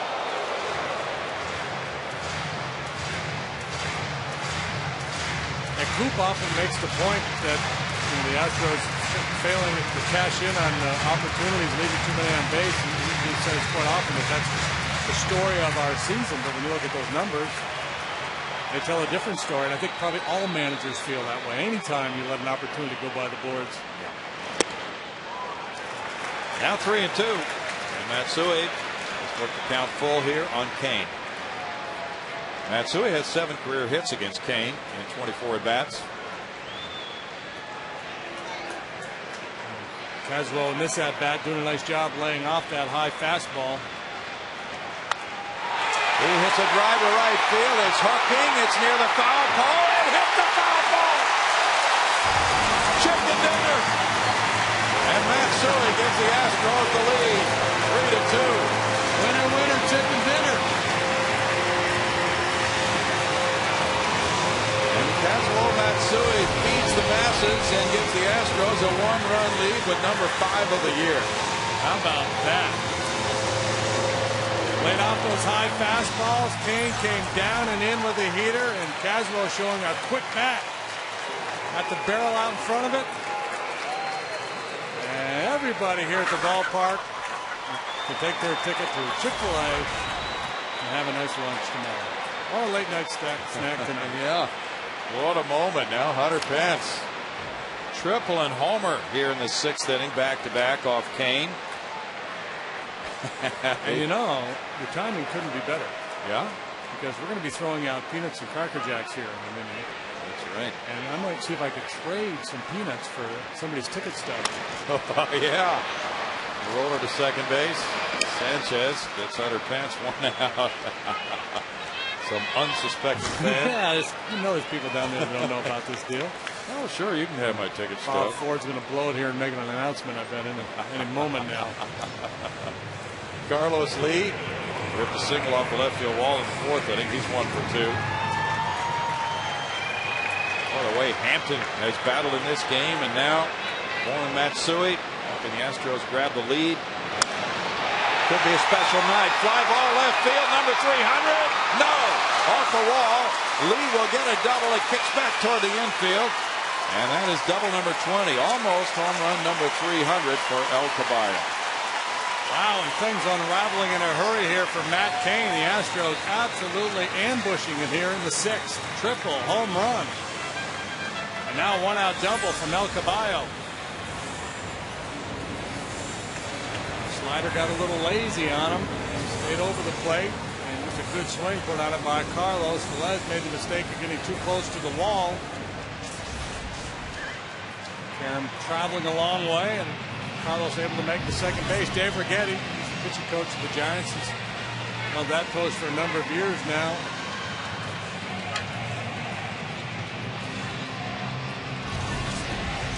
Well, it's triple, homer, double in the inning. Miguel Tejada would love to keep it going, as Righetti has had his word. His coaching pitching staff really excellent this season. But the Astros have had impressive at-bats here in the 6th. Now Tejada. Tejada with a strikeout and a double play ball. Cain has given up 3 runs now in 5 1/3 innings. After having a 1.23 ERA in the month of July. Strike to Miggy. Jeff Blum on deck.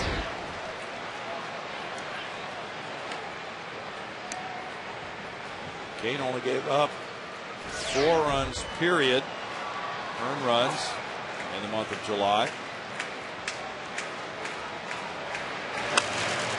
Fly ball on the the right side. Freddie Sanchez out. 2 down. You were talking earlier about, how do you approach or how do you beat some of these elite pitchers? And the bottom line is you just hope that they're having a little bit of an off night and you're able to take advantage of it. Matt Cain had only allowed more than 1 earned run in a start once in his last 9 trips to the mound.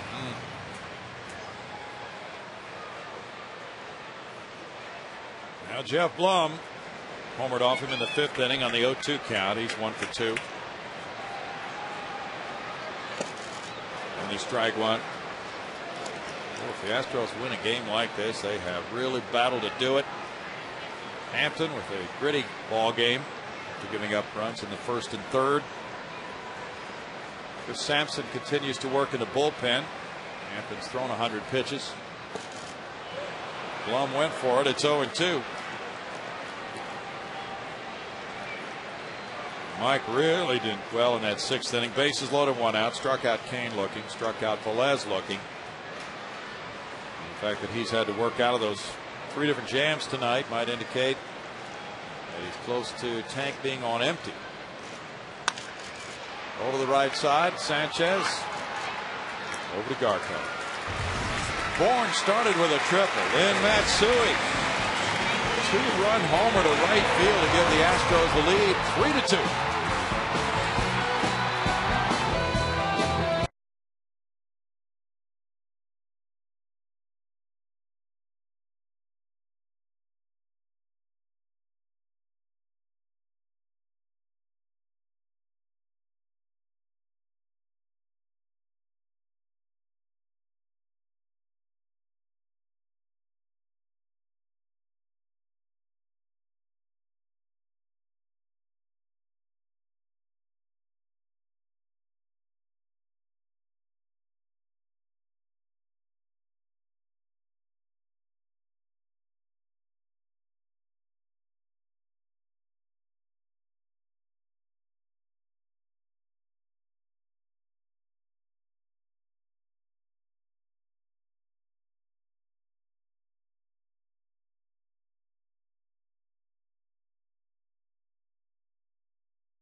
On this date in 1983, that man, Tim Flannery, earned a no-hitter, a little roller for the only hit in the game, a 1-0 win over the Padres.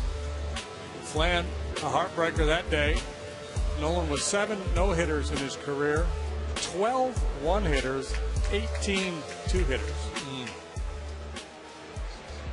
Flannery, scrappy player. Coaching third. Now it's Chris Sampson in the game for Houston. The Astros making a Verizon wireless call to the bullpen, bringing in Sampson with a 1-run lead. And it's Freddie Sanchez facing him here in the 7th inning. He's 1 for 3. Chris, a little wobbly since coming off the disabled list. Still battling that shoulder problem a little bit. This should be a time to put it all together. Grounded on 1 big bounce. Cappinger across, going out to Sampson. That's his specialty, ground ball outs. It's his 45th appearance of the year for Chris. He takes over the club lead. He was tied with LaTroy Hawkins until he just came into this game with those numbers. Your ERA starting to creep up on him a little bit. So many pitchers this time of the year out there battling a little bit of a dead arm. Pablo Sandoval now turns around to hit left. Bunting. Pudge spins and fires to get it. Pudge made a big throw yesterday too against the Cardinals. And Ryan Ludwig was running an Albert Pujols strikeout and he gunned him down. How about the Kung Fu Panda? Let's have him a little further down the third baseline. He's got himself a knock. Yeah.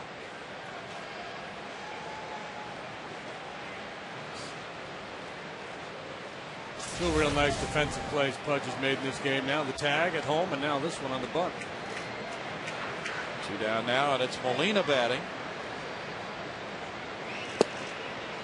There's strike one. Sampson threading it over the outside corner. Molina single. Did a foul sacrifice fly and then grounded into a wonderful play by Tejada. Threw him out from a knee. Big cut at that one, and it's 0-2.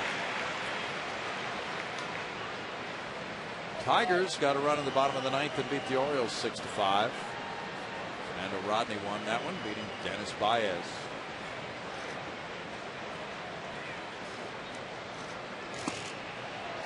One ball and 2 strikes with Ryan Garco on deck. Giants have stranded 8. The Astros have left 3.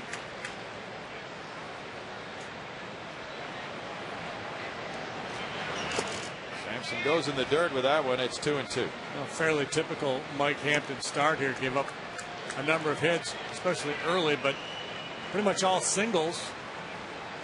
Kept the ball in the ballpark, got a lot of ground balls, and made some big pitches when backed into a corner. That's quite a night for Mike Hampton, showing his ability to battle. 29,835 that paid attendance. And there's a strikeout for Sampson on a 1-2-3-7. This crowd has loved the fighting character of the Astros tonight. Now at 7th inning stretch time, it's 3-2 Houston.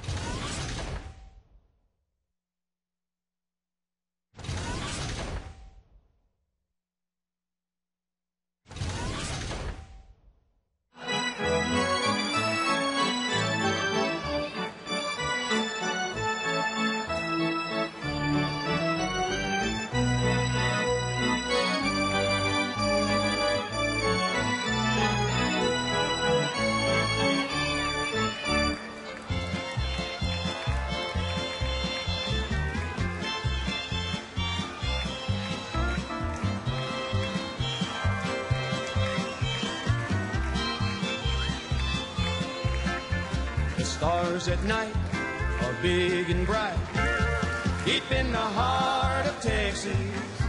The prairie sky is wide and high, deep in the heart of Texas.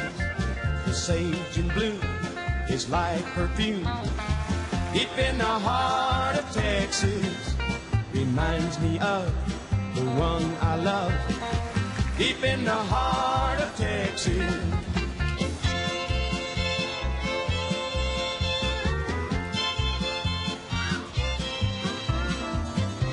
Leading off for yours.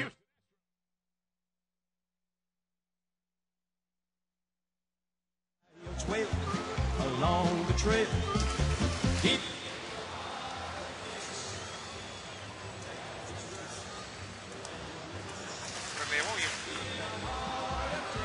The game summary now brought to you by your Texas Ford dealers, showing you Matsui with a big 2-run homer in the 6th inning to give the Astros the lead, 3-2. Mike Hampton certainly has allowed that to happen with his good pitching. 6 innings, 2 runs, 1 earned. Jeff Blum had a solo homer in the 5th inning. The Giants have left the bases loaded in the 6th. They had a runner gunned down at the plate.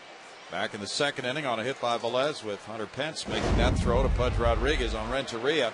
Now Matt Cain back out for the home 7th inning. Faces Rodriguez, Keppinger, then the pitcher spot due up. Roberto Arias working in the Astros bullpen. There's strike one to Pudge. He has struck out and grounded out.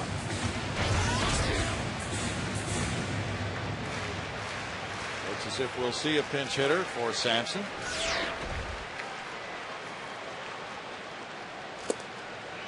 One ball, one strike.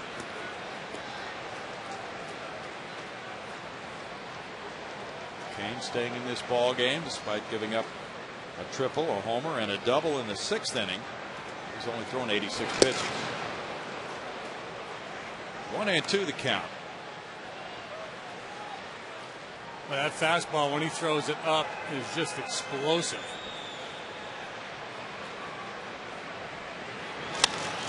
Bouncer over the mound. Renteria picks it up on the short hop. Got enough on the throw to get Pudge.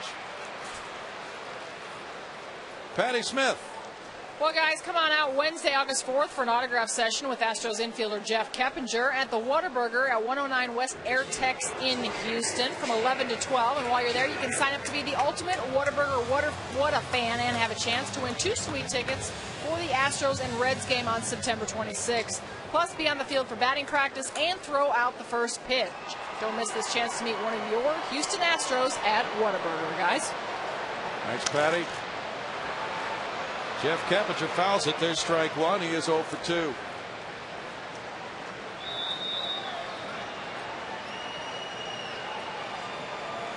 Hey, guys. Yes. I said Wednesday. It's actually tomorrow. I'm a day ahead of myself. It's tomorrow, so be there tomorrow. Oh, yeah. Don't wait till Wednesday. No, that wouldn't be good. Wednesday's a day game. You need to be here. Absolutely. Oh, that's right, yeah. 1 ball, 1 strike. 105 on Wednesday. That means we kind of need to be here at that time, too. Yes, yes, we all do. But 11 o'clock tomorrow. Well, those day games will catch us by surprise sometimes. On a Wednesday in August, Patty. Are you working that day? I am indeed. Good. Good. So we'll all be here with friends. Yep, we will. Surrounded by best friends. Yeah. BFFs. You got it. 1 ball, 2 strikes to Keppinger. Matt Cata's in the on-deck circle, preparing to pinch hit for Chris Sampson. 2-1. Back to Hampton, though, tonight, JD, and a guy who's been struggling lately. Didn't win his last start at home, but he really seemed to have a very big start for him tonight. Yeah, and I think it in a lot of ways it's looked like a lot of his other starts, a lot of traffic early, and it just comes down to whether he gets out of that 1 or 2 crisis situations early in the game. If he's able to get out of them, he usually settles in and gets you 6 innings or so, or at least into the 6th. And if he wasn't able to make the big pitch, then put a 4 or 5 spot on him, and it turns out to be a pretty ugly night. But tonight, he battled out of a couple of jams. Backhanded Renteria. Low throw, and there's the stretch by Garco. 2 outs. I think anytime you're struggling as a pitcher, sometimes it's just one. You need one good start to kind of turn the corner. Good point. Matt Cata comes up to pitch hit for Sampson now. Sampson with 1 perfect inning with a strikeout, getting the 2-3-4 hitters. He gets a hold with a 3-2 lead when he came in. Cata 214. No homers, 5 runs batted in. He's had 42 at bats for the Astros. You see the breakdown on Kane with 11 ground outs, 5 in the air. And this one on the ground to Sanchez for a 1-2-3-7 for Kane, 3-2 Astros.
This advice to young pitchers: what got you here is good enough to keep you here. Don't put any added pressure on yourself and throw the same pitches you've been throwing your whole life. Bud Norris, it worked out very well yesterday. Yeah, sometimes that advice doesn't apply to old pitchers. For young pitchers, it usually does. Old pitchers, it might be, hey, it's time to learn a new pitch. Time to make an adjustment. Alberto Arias on for the 34th time. 2-1, was the losing pitcher Friday night in St. Louis. He's been barking a little bit too lately. And the Astros haven't used him very often, just twice on the last road trip. I think he's battling a little tenderness.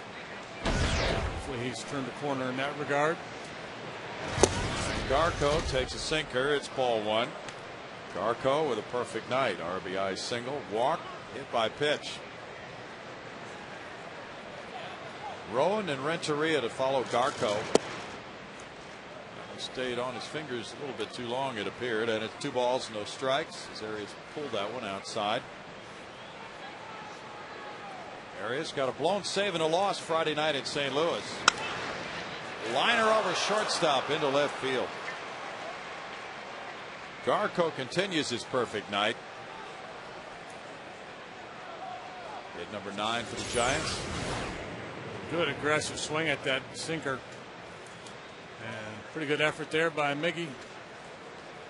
Pretty good ups. Fred Lewis is pinch running for Garco at first. Lewis, a speedy runner, an outfielder, takes over there, and it's Aaron Rowan batting. Rowan is 0 for 3.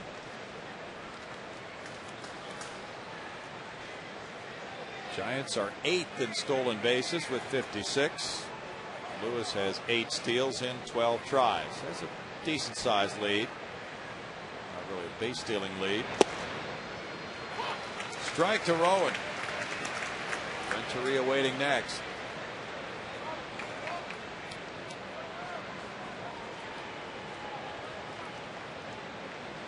Free chicken sandwiches.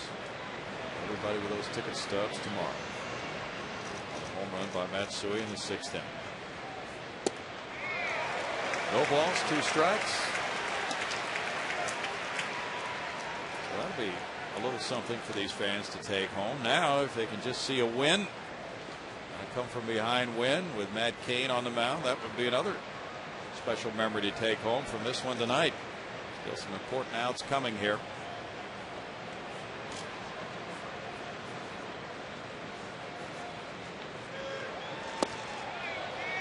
1-2 to Rowan. Rowan, kind of joking earlier about his stance and how awkward it looks when he sets up, but that's the way he hits, and he's been a very successful major league hitter. So obviously that's not the problem, but he just hasn't had very many good swings tonight. He doesn't look comfortable in the box. Hampy caught him looking twice. Burdack is warming up. He's the frog man. Get outside the right field line into the seats. Still 1-2 on Rowan. Arias came in with a 3-2 lead Friday night and gave up an RBI double to Matt Holliday, an RBI single to Rick Ankiel in the 8th inning. Cardinals won that one 4-3. Astros have been in these games recently that they've lost. Lost 3-1 Saturday to Chris Carpenter. He was excellent. Complete game win for him. And a difficult 13-inning loss at Chicago. 5-1 on a grand slam by Soriano. Bouncer slowly hit. Keppinger cuts across. Goes to first for the out. Lewis to second on the ground out by Rowan. And softly hit. No chance for the double play. No chance to get Lewis the lead runner. So the Giants, although not up there sacrificing, get the benefit of that slow roller. Now have the tying run in scoring position. And Renteria has been tough tonight. 2 hits and a strikeout looking. Randy Wynn on deck. And the pitcher spot would come up if the Giants could keep the inning going. Felipe Paulino to start for the Astros tomorrow night. And Jonathan Sanchez of no-hit fame. way outside, and a dive by Pudge keeps it there. Ball one. Yeah, you know you're missing badly when your catcher has to go prone to make the catch. Texas and Oakland just underway. No score. Bottom of the first in Oakland.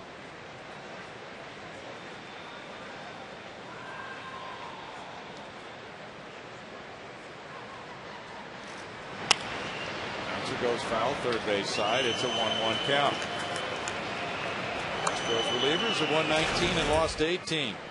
The 4.23 ERA. And there's a question about Jose Valverde, who threw a lot of pitches yesterday in 2/3 in the 2-0 win over St. Louis, getting save number 12 of the year. Presumably he's available. He had to work very hard in closing out that game.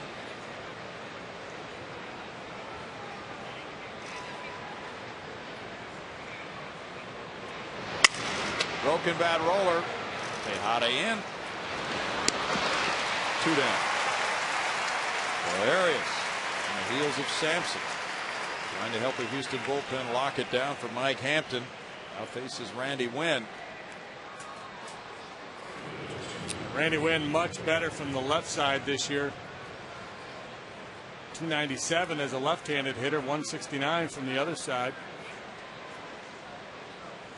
John Bowker comes out to the on-deck circle. It might be a move right here to the lefty Burdack to turn Wynn around because he struggled so much as a right-handed batter. We'll see, or maybe just a little conference.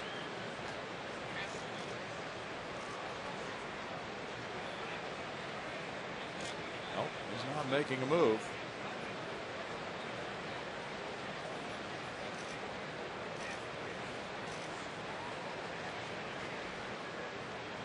Sergio Romo's warming up for the Giants. Wynn, a much better hitter this year, batting left-handed, 297 compared to right-handed, 169.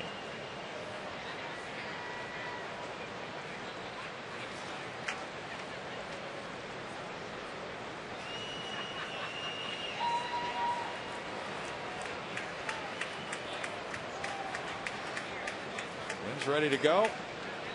Bowker's on deck. Was drafted by the Yankees back at 95. He drove in 64 last year for San Francisco.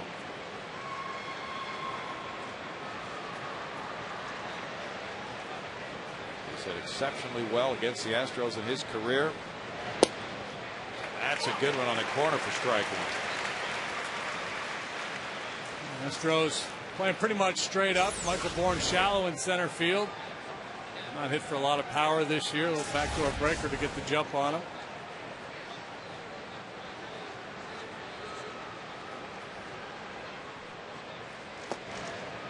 And looks at that one. It's a 1-ball, 1-strike count.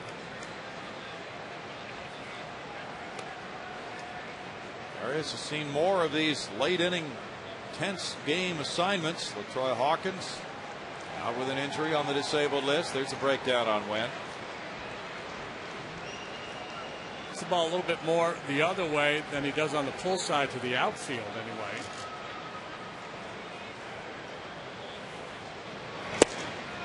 Maybe the type of hitter you'd be inclined to pitch away and play away.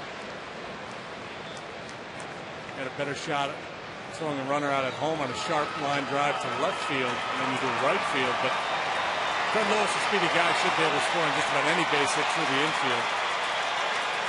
Moving with the swing with 2 outs.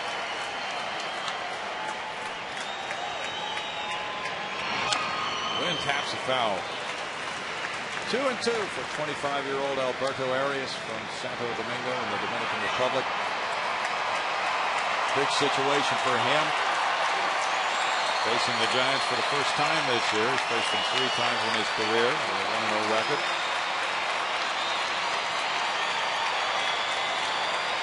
He won 22 straight appearances without giving up an earned run. Gave up 3 in one appearance here against the Mets. And then 2 in that last outing against the Cardinals. And there goes foul. Looks like the conversation that Coop had with him was probably along the lines of, hey, you're a pretty good fastball hitter. Let's see if we can make him hit the breaking pitch, because it's been one curveball after another. Now you got to keep your hat down when you make that play. It's a good play. It's easier to go from down to up when fielding the ground ball. Well done. There's a gentleman, of course, who will offer to the lady.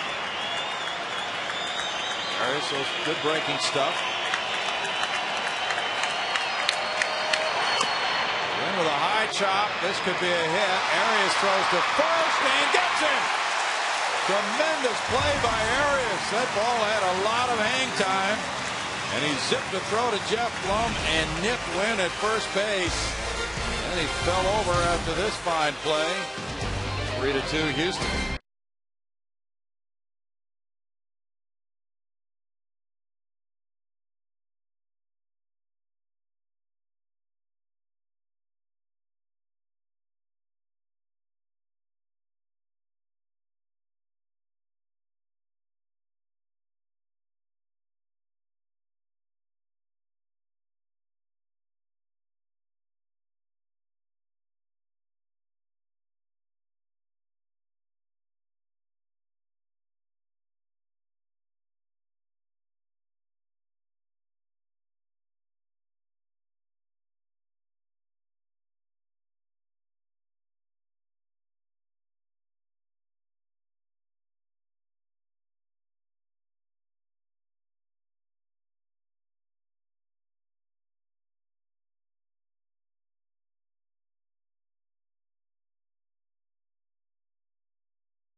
AT&T, the nation's fastest 3G network. AT&T, your world delivered.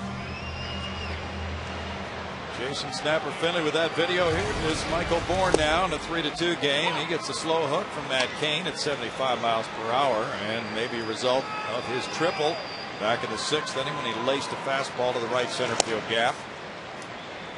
Now the count is 1-1 with John Bowker taking over at first base for the Giants. Bourne is 2 for 3 in this game, and he's reached on an error and stolen a base. Off speed, that works for strike 2 for Matt Cain. Trying to go the distance in this one. He's due to lead off the 9th inning, but it could be a rare complete game loss as the Giants turn this around and win it if he does complete the 8th. 2 balls, 2 strikes. Big game for both these teams. The Astros trying to get back to 500. The Giants came in a tie for the wild card lead with the Rockies. Down to the 2nd. Sanchez over first. 1 down for Cain. Now the big hitting star for Houston is Kazuo Matsui, whose 2-run homer gave them a 3-2 lead in the 6th. It's 1 for 3.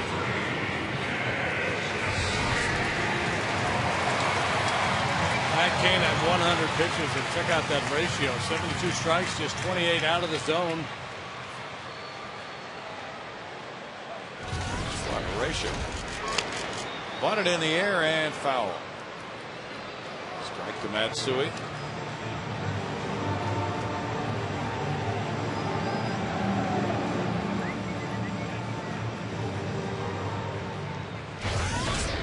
Tampa Bay waxed Kansas City 10-4 tonight at Tampa Bay.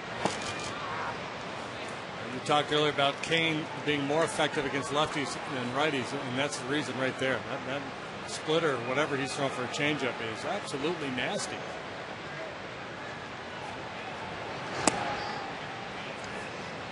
One and two, yes it is. Throws it hard, about 88 miles an hour, just a dive bomber. Reminds me a little bit of Mike Scott's forkball back in the day. He gets a strikeout there. Number 5 for Kane, his first since the 3rd inning. Stay tuned after the game for Astros Live. Presented by the MD Anderson Cancer Center. Kevin Eschenfelder back from vacation. Steve Sparks joining him for a complete recap. Cecil Cooper's post-game comments and player reaction, all a part of it, and all coming up after the game. Steve will tear the phone book in half in the post-game show. He might do that. Ball 1 to Hunter Pence. He's 0 for 3. Well, this game probably will have him so fired up that he will do that on the post-game show. 1 ball and 1 strike. Kane with a record of 12 and 2. Had a 2-0 lead, and Blum hit a homer in the 5th. Warren with a triple. Matsui a 2-run homer in the 6th.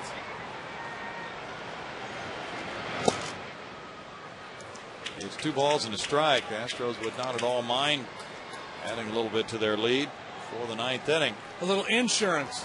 You got it. We do not see anybody throwing in the bullpen for Houston right now. So that may very well mean that Jose Valverde is not available for this game. 2 balls, 2 strikes.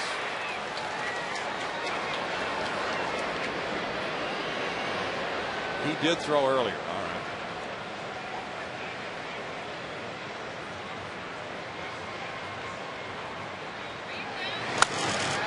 Lined up the right field line. That's spinning away from the right fielder and out of play.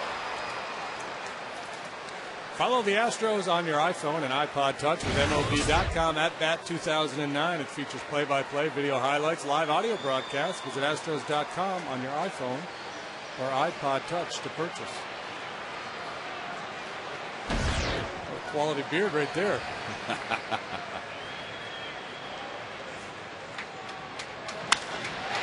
Deep drive to center field. Aaron Rowan way back, and that is one hopping the wall. Pence heads for third base and will make it without a throw. The ball gets loose from Sanchez, but Hunter had already stopped at third. A triple, his 5th of the year. 2nd triple for the Astros tonight. Just a real good approach. He tried to poke the slider the other way, hit that foul ball down the right field line. This is a fastball. They're trying to crowd him, and Kane just doesn't get it in there. Leaves it over the plate. It's down a little bit, but on the plate, and Hunter just stays through it nicely and drives it a good long while out there, about 420 feet. With a stutter step around second. And the thoroughbred settles in at third base. Brett is right. That's hit number 7 for the Astros. 5 for extra bases. Carlos Lee is 2 for 3, a single and a double. Here's your bonus point right here if you can get this one home. 2-1. This ball 1 to lead. Giants have the 9, 1, and 2 spots due up in the 9th.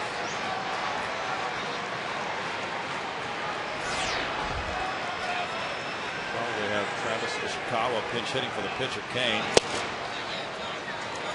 It's 2-0 to Carlos. Justin Miller is warming up for the Giants. Miguel Tejada on deck for the Astros. Scott Kazmir got the win tonight for the Rays. 6 innings, 3 runs. He's now 6-6.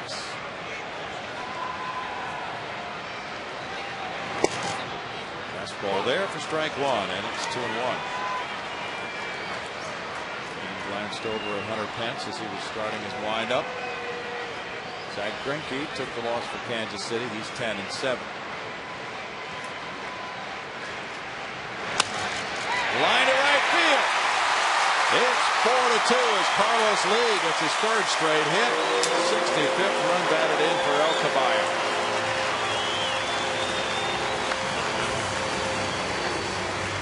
Bruce Bochy going with one of his co-aces here, scheduled to lead off the next inning, trying to keep him in this game, leaves him in a position if the Giants could come back where he'd pick up the W, and no reason to take him out. He was showing no signs of tiring. Still pretty good command of his pitches. That slider a little flatter than some of the others, but just a good piece of hitting by El Caballo. Hunter Pence tripled and came home to score that insurance run to make it 4-2. Valverde's up and warming up again as the inning has been prolonged. Miguel Tejada is 0 for 3. Valverde won't mind too much, having to wait a little bit longer now with that 2-run lead. Jeff Plum's on deck.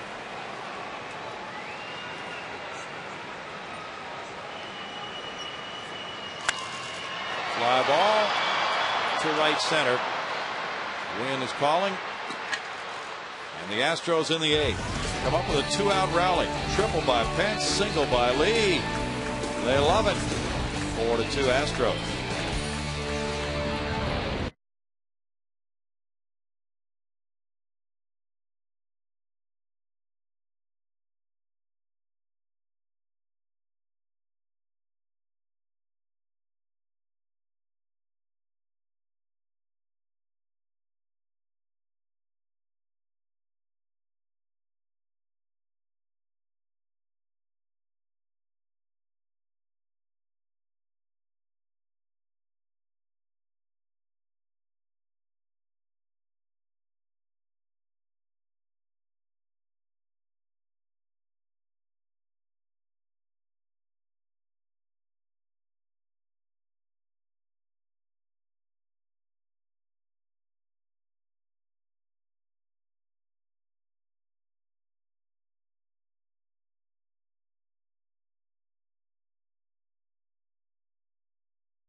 Houston is brought to you by the Ford F-150, by the Progressive Insurance Group, and by Bud Light. The Astros make changes now going to the bottom of the 9th. And what's on tap with the Astros is brought to you by Bud Light, showing you Jonathan Sanchez of no-hit fame starting tomorrow night here at 4-9, a 4.81 ERA against Felipe Paulino. He'll be making his first start for the Astros since July 3rd. Coverage begins at 6:30 with Astros Live tomorrow night. Paulino will be rejoining the Astros. Jason Michaels is in left field for Carlos Lee, who was 3 for 4 with an RBI tonight. And it is Jose Valverde on the mound with a 2-run lead. He has 12 saves in 16 attempts. And number 12 yesterday afternoon in St. Louis. As Brownie mentioned, he had to work hard to do it, inning in 2/3 through 31 pitches. Faces a pinch hitter, Travis Ishikawa. Pinch hitting for Matt Cain. There's strike one to Ishikawa. He has been the primary first baseman until the trade for Garco. Ishikawa, a .274 hitter, has 7 homers, 30 runs batted in. As a pinch hitter, he's 2 for 5.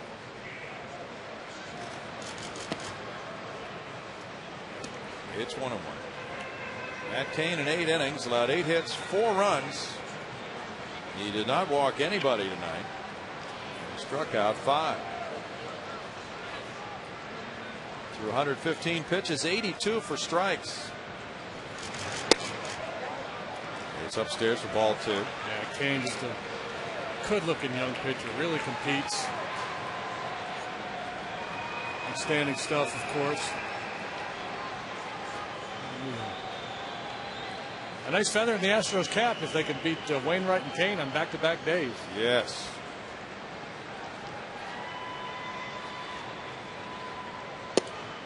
Swing and a miss at a heater. That makes it 2-2. Sammy Hervasio is warming up in the bullpen for the Astros. The Astros Also, we'll be having to announce a player move after this game to make room on the 25-man roster for Felipe Paulino tomorrow night.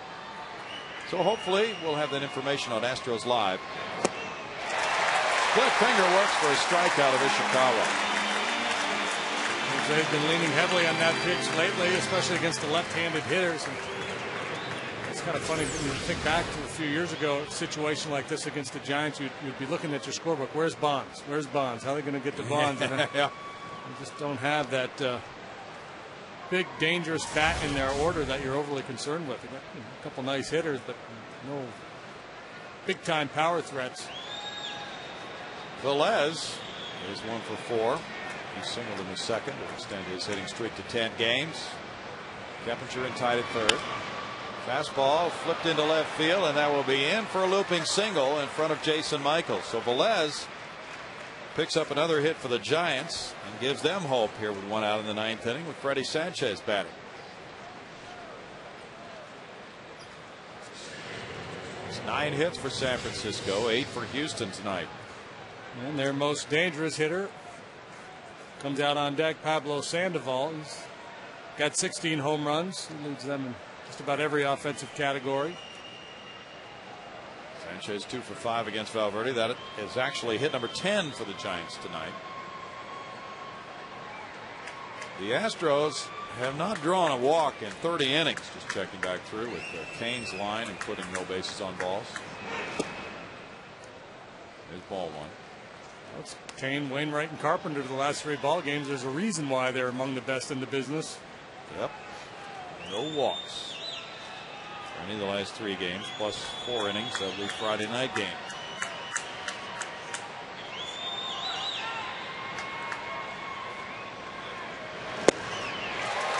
One ball, 1 strike to Sanchez. The Astros, as a group, not very patient, and you take Lance Berkman out of the mix.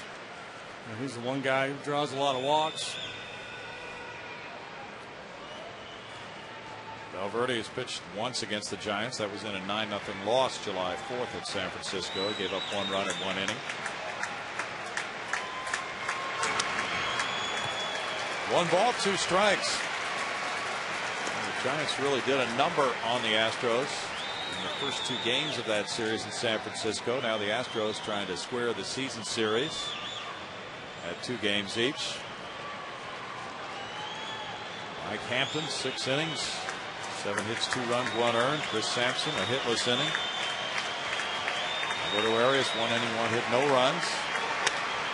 Fly ball to center field. Michael Bourne back into right center.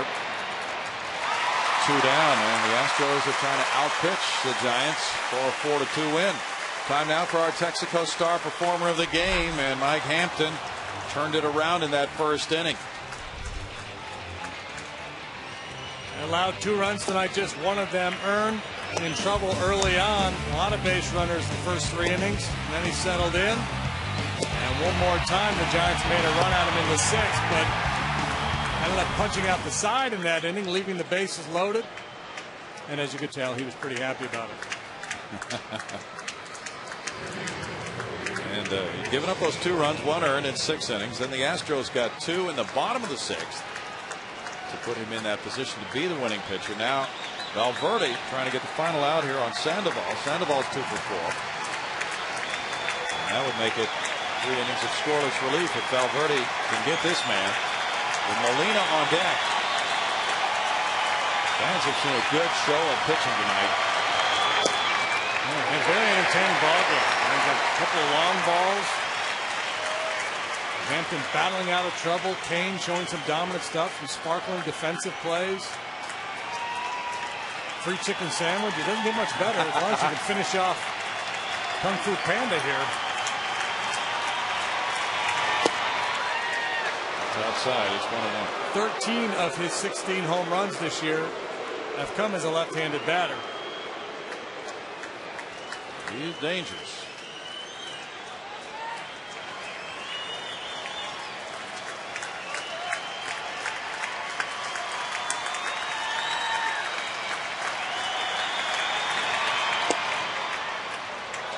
Two and 1.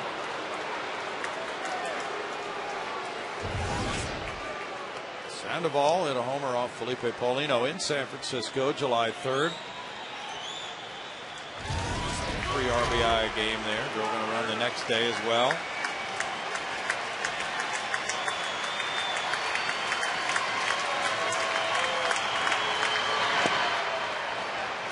Now 3-1 to Sandoval.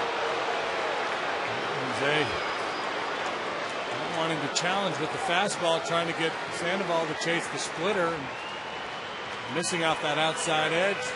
First down and then up.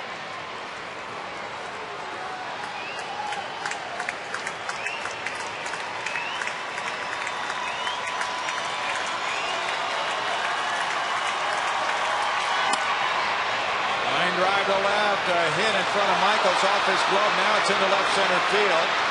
And Tim Flannery's going to send the runner to the plate. Here's the throw into second. It's now 4-3 with Velez scoring.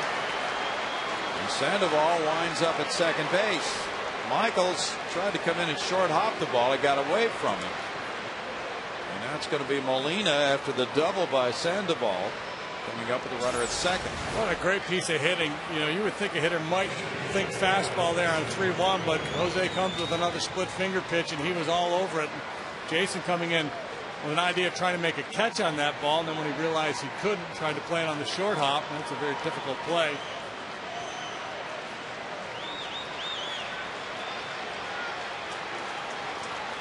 Velez scoring, but more importantly, Sandoval the tying run into scoring position. And Molina's the batter. Molina with a single, a foul sac fly. There's strike one. John Bowker is on deck.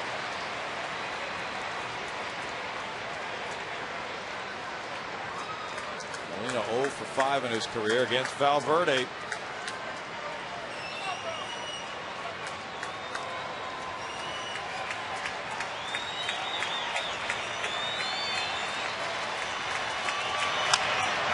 Bounces it high. Keppinger with the play to end it. And the Astros get a 1-run win. Very good night for baseball fans in Houston, with Matt Cain leading it 2-0 going to the bottom of the 5th inning. The Astros